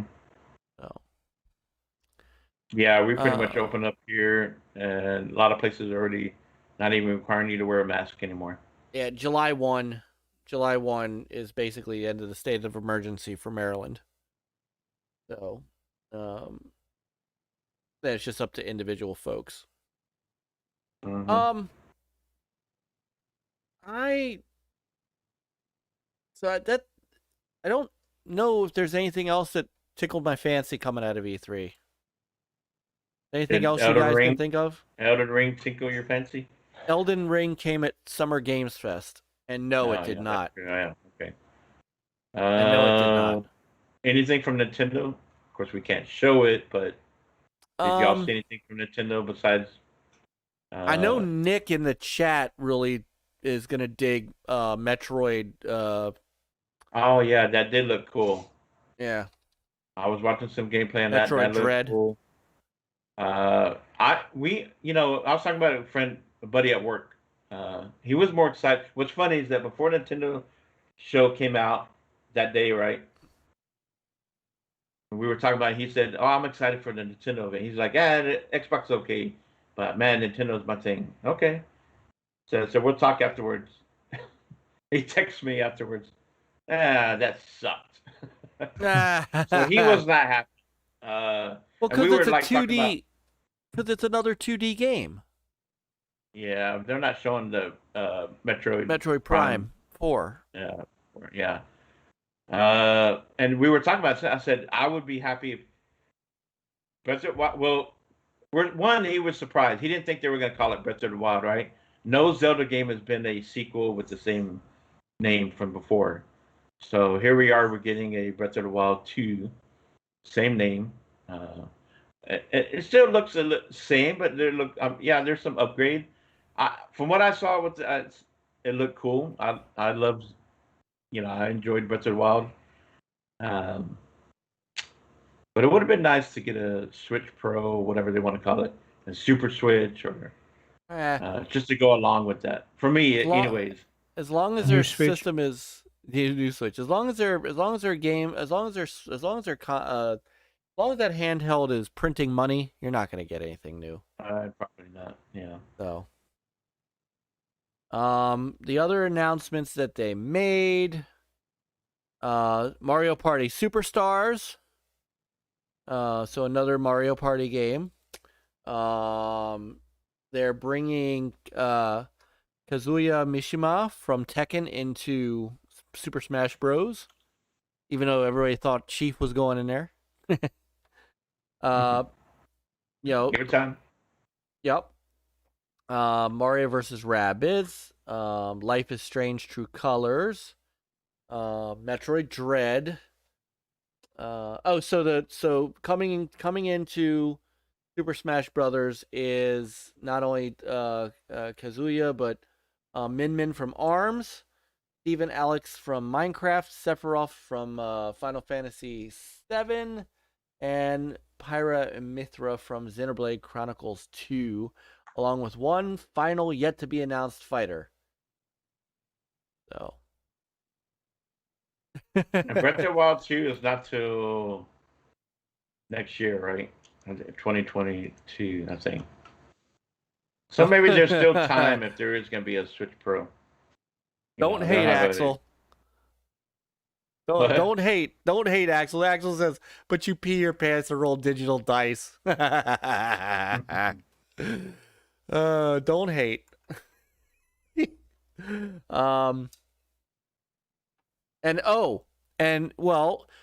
don't need to get a Switch Pro when your next Game & Watch is The Legend of Zelda. You know what's funny about that? I saw that and I was like, it looks like it's too small, or I don't know. So I was on Go Game Go yesterday and they brought that up, right? They were showing it. And then you have Papa Pete. He got quiet and they're like, "Oh, look, Papa Pete's going to go pre-order," and Infinite in the chat, he went and pre-ordered it. And then I was like thinking about it and I go, I don't know. And then they're like, "Well, you might want to, check that out because it could be like a limited thing, right?" And I love Zelda. It's one of my favorite franchises of all time. And so what I do, I went and pre-ordered it from GameStop. So it's like $50. So it'd be kind of cool to have. So I, and there was a running joke on Go Game Go. It's like, Papa Pete's wife. It's like, "I don't want you watching Go Game Go because then you're over there buying more stuff." And so on the show, Papa Pete, me, and Infinite, and I don't know who else, ended up going pre-ordering that thing. So but that's not coming out till November. No, yeah, it's not. Yeah. So, all right. I mean, Brian Nip said he pre-ordered it. That's there you go. Yeah. So do you have any... all these shows we end up spending more money watching each other's shows. We got each other's shirts, and I know. By the way, I for Papa Pete's shirt, I don't know why I opted for the ring collar shirt, and I love it. Yeah. I might need to do this for an NLG shirt. Get a ring color NLG shirt. I'm definitely getting an NLG shirt from Teespring because mine is about disintegrated. Teespring is better. Yeah. Yeah. So I mean, this is a fantastic shirt. Yeah, I think Papa Pete's on my list. That Bacon ice cream is on my list. That shirt Yes. is really nice. Xbox Ultimate, another one. Yeah, that's I a need cool to get logo. some. I need to get some Mav merch. I need to get some Yeah. Mav merch.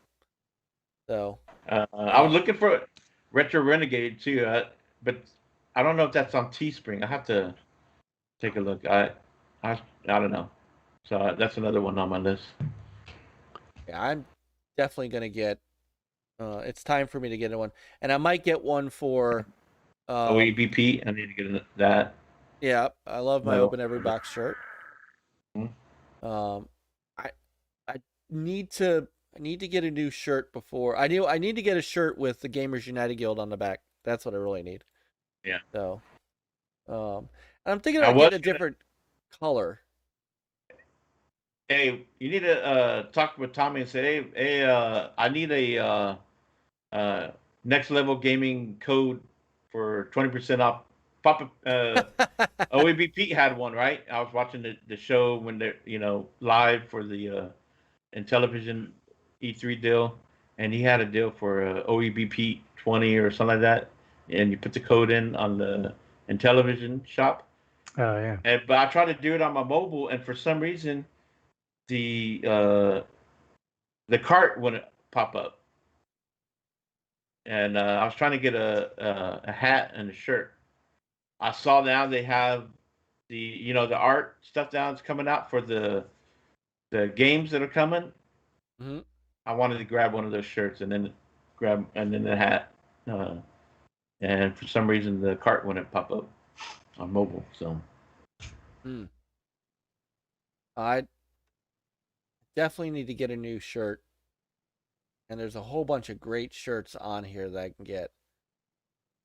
Thinking about possibly getting like a V-neck or a tri-blend. So anybody else who, while I'm talking about it, if you want to get any kind of NLG merch, it's down in the description below on Teespring for Graphic God. And as we always tell you, 100% of the proceeds from all of our merchandise stuff all goes to Jay. So, or whatever percentage of that Teespring pays him. But there, everything that every piece of merchandise you buy, whether it's a shirt, a hat, all goes to Jay. So we don't make a dime off of it, and I'm fine with that. So, all right. So I've run out of E3. Have we run out of E3? It is 12:30. Yeah. Yeah. I So think we final. covered a lot. I think so. And more to come. More to come. Yeah. So, I guess the deal that they had today, other than the Hellblade 2, is there anything else from that was worth?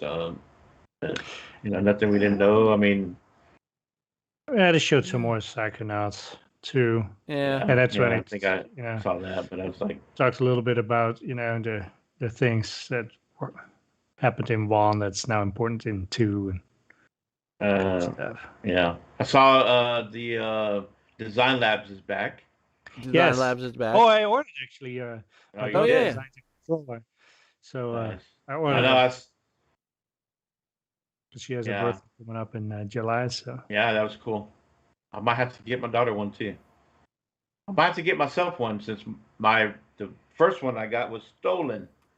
Some asshole out there playing Xbox with my damn controller with my name gamer tag on it. Oh. Asshole. Yeah. Hey, shout out Alright. to Internal Shaddai and Axel. Yeah, man. And I appreciate you guys here and love Good Morning Xbox. Yes. Looking forward to it this Sunday. So. Yes, Daddy J is going to be on Sunday. Ooh, yeah, that's right. oh yeah. So. And shout out to Infinite and the Retro Renegades. Infinite, Retro Renegades, yeah. Yeah, I didn't get to catch them live. I didn't either. We had Seth had a court of honor for Scouts, and we got done real late. I didn't even get in the car until they were done. So Yeah, Retro Renegades had Mama Clowns. Was I know that was fun. I know Yeah. Mama Clowns. And I heard she was telling stories. Sure was. So, but all right. Well, I'm ready to wrap up. So, I want to thank ACS Husk for joining us earlier. I know he had to go early and probably looking at it. He's probably going, "Holy crap, it's 12:30 and they're still on." Yeah. Oh, so, and but yeah, I mean, yeah, you're right. Some bright spots for game announcements and stuff. I don't know. While you were away for a few minutes, I thought about, okay, well, now it's after Microsoft, and now I'm depressed again because now we have to cover other things, and there just wasn't. But Devolver was a good cover. I'm glad I pulled some Devolver stuff. Yeah. Mm-hmm. And their Max Pass Plus subscription. Yeah. It's absolutely free, and then you just buy the premium purchases. Yeah. Max Pass Plus. And all the hot dogs you can eat. And all the hot Get the dogs hot you dog. can eat. Except you have to buy the hot dogs. They're premium purchases. So like earlier you asked me, my thought overall on the whole E3. Mhm. So now that we've talked about it, let me real quick go back to I give the Xbox Bethesda show an A, and I give Devolver Digital an A because of the entertainment and fun factor and all the games that we saw. But the rest of it altogether, maybe a C. wow, just you're wasn't- even Nintendo, I can't really. I don't really like rating stuff, but Nintendo, they showed some stuff there, some cool stuff. Yeah. So I mean, it all depends on you, the person. If you're a Nintendo person, you probably enjoyed it. So, we're all different. So, no Mhm. disrespect. So, but it could have been better. Hopefully next year that things are open, so maybe we'll have a combination of physical people are at there and some you'll have some virtual. Lance, I think you missed the Intellivision talk, but I think the grades are going to be a little different than you might think. I give Intellivision an A, but I understand where Peter's come from. But I give them an A as far as it was a good 10-minute deal to introduce Amico, and it resonated, and so he got some good feedback on that afterwards. So I'm giving it a C+ because they needed to show more current footage of games that especially are coming out. You give it a C+? I gave it a C+. Surprised, actually. Well, you got to remember that I knew what was coming. So no, I know. I knew it was coming. I mean, maybe a B something. Well, he needed to show. I do think he needed to show more current footage of games. Now I get the soccer. I thought showing the soccer was cool because that was prototype, but the MLB stuff should have been more. That he should not have used the same footage that he used last year for NLG. Oh, Dreadpool ordered a shirt. Thank you, Dread. You should have. You could have waited. You probably would have won it before Infinite. He's not a member. Well, he'll so, still win it before Infinite. The games are written in C+. I mean, but you have to remember too that I'm already sold on the console, so I'm only judging the presentation, and it's the video footage that brought it down for me. I thought from what he said, I thought what he said was great, and All right, a little bit more behind the scenes stuff. I helped him with that, so blame me if you didn't like it. No, I gave him some honest feedback on that, and he did actually tweak that presentation based on feedback I gave him, because he said, Mike, you've been to E3, you are, what do you I need you to hear this and tell me what you think. And I gave him honest feedback. And again, that's the one thing about Tommy Tallarico that I just have such unbelievable respect for, is he took that feedback and he went, you know what, let me take a look at that. And he came back to me and said, Mike, just so you know, we made a change and I re-recorded the first part of the other presentation, and he said, do you want to hear it? And I said, nope, I want to hear what it sounds like live. So I think what he said was what he needed to say. I think he could have used better footage to back it up. So that's why. So C+ was mine. So they didn't show enough of the games like that, the pack-ins, right? I mean, they they didn't show the skiing. They showed and the fact that you say he showed like 2 seconds of skiing. Yeah, that's 2 seconds of shark. You blink and then it's gone. Yeah, that. So you think he should have been a little bit less talking, a little bit more in the games? He could have talked, but show stuff while he's talking. I don't need to see him. Yeah, I for the beginning part, yes, because he's introducing just himself. The beginning, yes, but after then that, start showing, yeah. So, all right, Peter, that's you're right. great. Infinite, it was rigged, and you still pre-ordered the Amico. Yeah. Okay. My rating for the Amico show, C-. Okay. Yeah, that's fair. That's actually higher than I thought you were going to say.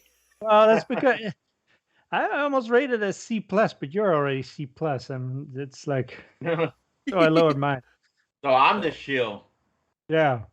Oh. Sure. Well, one of us has to be. I mean, but yeah. The Volva will rate an A. Nintendo gets an F just because of their shenanigans. F Nintendo. Oh. Microsoft A. And the rest, I don't know. A meh. An M for meh. Meh. No. I don't know. I thought he did a good job as far as like, here's the controllers, here's the Amico, right? So the yes, the colors, the changing, and then they went into the games, and like you said, real quick, boom, boom, boom, and even Peter forgot. Oh, did they show the skiing? I would have liked to have seen, like I saw in Brett Weiss's video in Texas, where the console lights changed when he was playing during Moon Patrol. I would have liked to have seen that. Right. So now, but also like 2 seconds video is like you have to fade in, fade out. Yeah, it's hard. So Infinite said, he sold me, Mike, regardless. I've watched a number of Amico After Dark, countless Amico content for OEB Pete, and he finally sold it with that video. And that's where I think he did the most good. I was already sold on it. So again, I'm just looking at the presentation as the presentation. It did not in any way, shape, or form it did not in any way, shape, or form shake my confidence in the product, in my pre-order, in my my excitement for the all I can say is that I'm going to get my hands on it in the next 60 days, and I'm excited like you don't believe. I can't wait till you do. I think for me, I was just disappointed because I know he can do better. Yeah, I think he could have done better too. And Geeks and Nick said he thought it was a B. He went at it in the direction he needed to, and I agree with that. And again, I helped him with that, which again, he listened, and I was so happy that he did. But he said, but I would have liked to have seen more gameplay. And I think that's where I'm at, is I would have liked to have seen more gameplay, because I think other people would have liked to have seen some of the bigger gameplay. But his message was dead on. his message was dead on, and Infinite is it was. exactly right. You know, people that said, "Oh, this is just going to be another Wii," I think that he would be happy with that. I think he would be happy with the idea of, you know, remember what the whole thing was with the Wii. Remember the first commercials where the two guys would from Japan would knock on the door of grandma and the family, and they would go, "We would like to play." That was the first time after I met, you know, I always tell the funny anecdote that after they named it the Wii, we're sitting there at a diner at E3 going, who in the hell made that name up? And then as soon as they showed that first commercial, it was like, that's why they called it the Wii. If he can capture some of, it doesn't even have to capture all of it. If he could capture a portion of the folks who felt that way with the Wii, then he's got a winner. Yeah. Because the Switch is not that anymore, right? The Switch is more towards young kids and young adults or whatever, right? Or of course those. Right. But it's not geared. It's not selling to what the Wii did anymore. That market. Yeah. They tried with, remember in the beginning with the rooftops, I guess. Yeah. Infinite, I'm not trying to dissuade. Trust me, I'm not trying to dissuade anybody from getting the damn. I want everybody to buy an Amico. I was just, it was just simply, and I guess because we've talked to him, we've seen it, we've seen, you know, as Peter said, we got a little walk through the kitchen here and there. You know, we've seen things that no one else has seen yet that we can't talk about. We know about things that we're not allowed, that we can just say, hey, we know about this. You know, we can't tell you details. So there's a lot of how the sausage has been made that has us excited for the product. So I'm not all I'm saying is that and no, it's not a Wii clone either. And nor is it, the only thing I would have disagreed with Husk on is it's not a mobile game device either. These are not, and Phil Adams said it last night on Amico After Dark. These aren't mobile games. They're not, this is not the Ouya. This is not going to be, you know, just, Rigid Force Redux is not a mobile game. Earthworm Jim. Earthworm Jim's not going to be a mobile game. So, no. You know. They didn't show that, right? No, they didn't. They did not. And I know why. Wait, did they not show any Earthworm Jim? They didn't show any footage. He they showed just showed the team. The giveaway, though, right? The art. Yes. Not the. Oh. But after the show, you know, the three influencers after the deal, the E3 guys, the female, she did bring that up and said that she did. That got to her. She said, "I played the crap out of that with her brother," and so she was excited for their new Earthworm Jim. So, you know. Maybe he should have showed that gameplay somehow. I don't know, but then again, the time, you know. Yeah, so, there's also a lot like who going watches on. E3? What kind of people watch E3? Well, the hardcore gamers, right? You know. So that I think in that case, Earthworm and Jim will be. You know, that will be the perfect audience. Yeah. And I thought too. I don't think Cornhole and Farkle.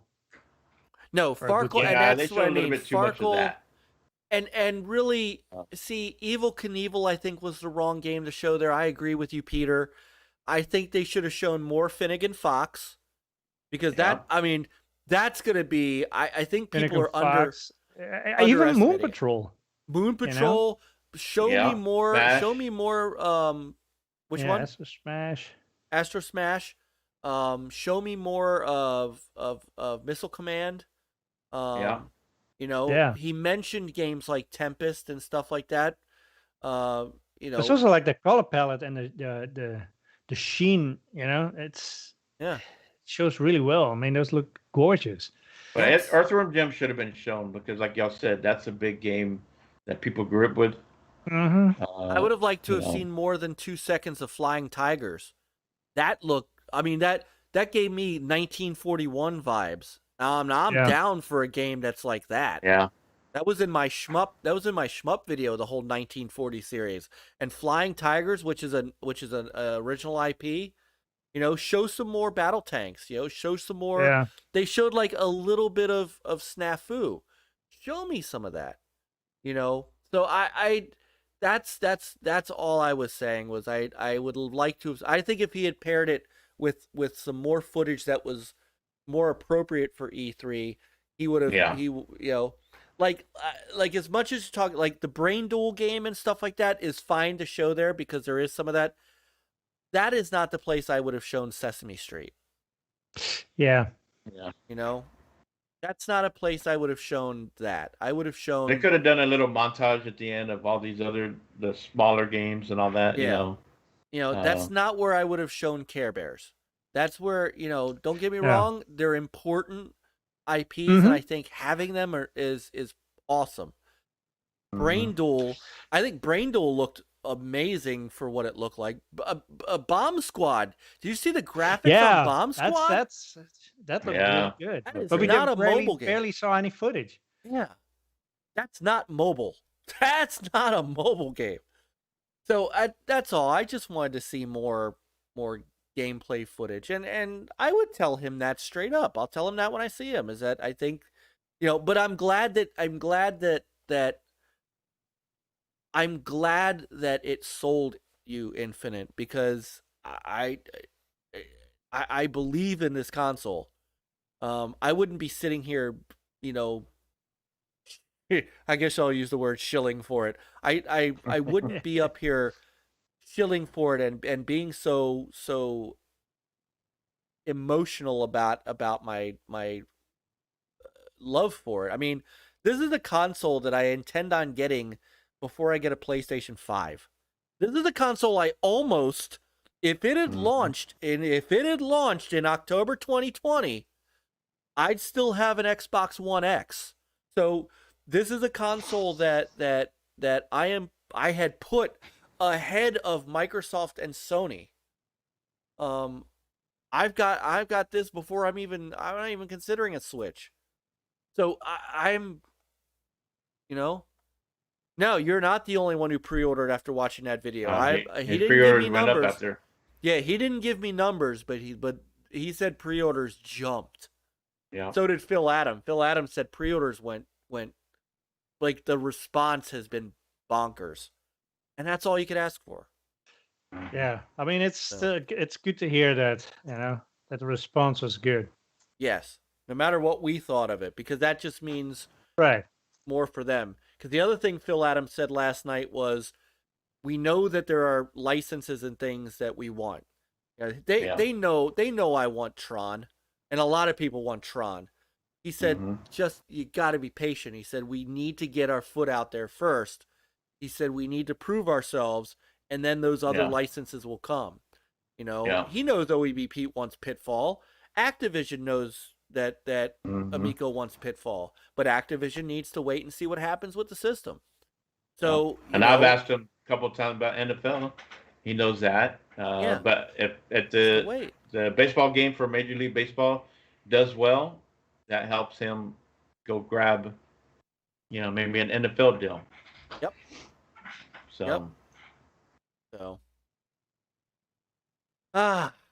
Well, that was our wrap up. we were supposed to wrap we got 6 more minutes. Yeah, but you're gonna. I don't want you to fall asleep again. No, I took a nap. So. Now that we're past E3, I extended that. I think our 4-hour shows will back down to a reasonable time now that E3 is over. So, NBA Jam. I know he'd love to have an NBA Jam, but those things, come in time. Yeah. If anything, it validates what you guys have been preaching. I fully. There's nothing that's going to stop me from getting this thing in October. Nothing. Short of going and seeing it for myself and going, this is nothing like what you told me, Tommy. And I don't think that's going to happen because there's too many other people that I know that have touched it that say, in fact, was it Cyrus? When he was on here, had gone already? Yeah. Wasn't it? Yep. He was it on our show that he said you just have to touch it and play it, and then it all clicks for you? Yeah. Yeah. Yeah, where he says, you know, you don't understand it until you get it in your hands, and all of a sudden, everything Tommy's been telling you for the last 2 years is exactly what he's been telling you for the last 2 years. So the fact that we know people who have put their hands on it, Smash TV went out to Intellivision headquarters and has videos on his channel showing you he's playing it, showing you he's got it. So I'm not concerned. I'm not worried at all. So Later, Project Jeff. Appreciate it. Yeah, we got to go too. So, all right. Anything else we want to talk about before we call it a night? No, that's it. I'm not bringing anything else up. Yeah. All right. No, it was great though. Now, good. Yeah. Good time. Yes. Yeah. Gentlemen, thank you for this unbelievable E3 time that we spent. I mean, we've spent 4, 8, 12, 16, almost 16 hours together talking E3 in the last week. And you know, I can't imagine anybody else that I would want to be with to do this. You guys, I love you two so much. You guys are my true brothers. This has been amazing. We've had some unbelievable guests these past few weeks. Oh yeah, yeah. I mean, just, you know, Back to the Dead, Sean, you know, my brother Sean from 40 years ago, Dread, Pong, Husk, YOBY, Axel. We've had some, you know, unbelievable guests, and it's we're not done. And Infinite was here. We had Brother Infinite on. I mean, and we're not done. Nick knows I'm going to be talking to him. Bacon Ice Cream Productions, he's coming on. Eternal Shaddai is coming on in October. I've already got the date set for him. August, isn't it? Papa Pete. I think he said Papa Pete. August. Yeah, it's late. It's later in August. He's got when he's on vacation. And I've already got that down. I mean, we've had on some great guests and some wonderful people, and man, we just thank you guys for being here with me. This is this is us. We are NLG. We, two eyes and we. So we are NLG. So what hurts, Infinite? I did mention you. Go back to work. Ugh. He did charge his headphones for us. So Dreadpool. Yep. Yeah, you mentioned Dreadpool. I did mention Dreadpool. I mentioned Infinite. I probably missed somebody. Who did I miss? I probably forgot somebody. Lance, we need to get Lance on. We need to get Lance on. I told no, we have not yet. I told Lance we need to get Lance. Yeah. We need DJC Studios Game Studios on here. Yeah. Psychonauts. I did talk to Psychonauts about. I saved the best for last, Infinite.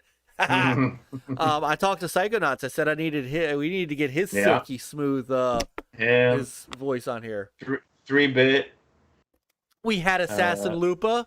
We had our dear sister AssassinLupa. See, I told you I would forget somebody. So we had hopefully Noof and MAGG. We had Noof and MAGG on here. That's great. Yeah. Yep. And we're it's been great. We're rocking and rolling, guys. Mm-hmm. More to come. Well, thank you, Lance. More to come. So, and thank you guys in the chat. Whoever's left, I know there are a couple of you left. We're still in double digits. So, but we're gonna get Go Game Go is not getting a shot at reclaiming the record just yet. So, man, because we all need sleep. So, but chat, thank you guys. To everybody who was here earlier who had to roll out, thank you. ACS Husk, thank you. Our friends of NLG, thank you guys so much for supporting our channel. You know, that $2 a month that you spend with us comes back to you in merchandise, and it's why we were able to bring you some great Ratchet and Clank streams, and there's more to come for that too. We're just getting started, guys, and it's funny to say that after 5.5, almost 6 years of the site being up, but we're just getting started. So good night, everyone. Have a great weekend. Pick up a controller, get some gaming in. We'll see you next Thursday night. And happy Father's Day for all the father figures. Yeah. Gaming fathers. Happy Father's Day. Happy Father's Day, everybody. So yeah, have a good weekend. Yes. And we'll see you next week, Thursday night, 9 p.m. Eastern Standard Time, right here on the NLG show. Play on, gamers. Come on, guys. Adios, gamers. Have a good week.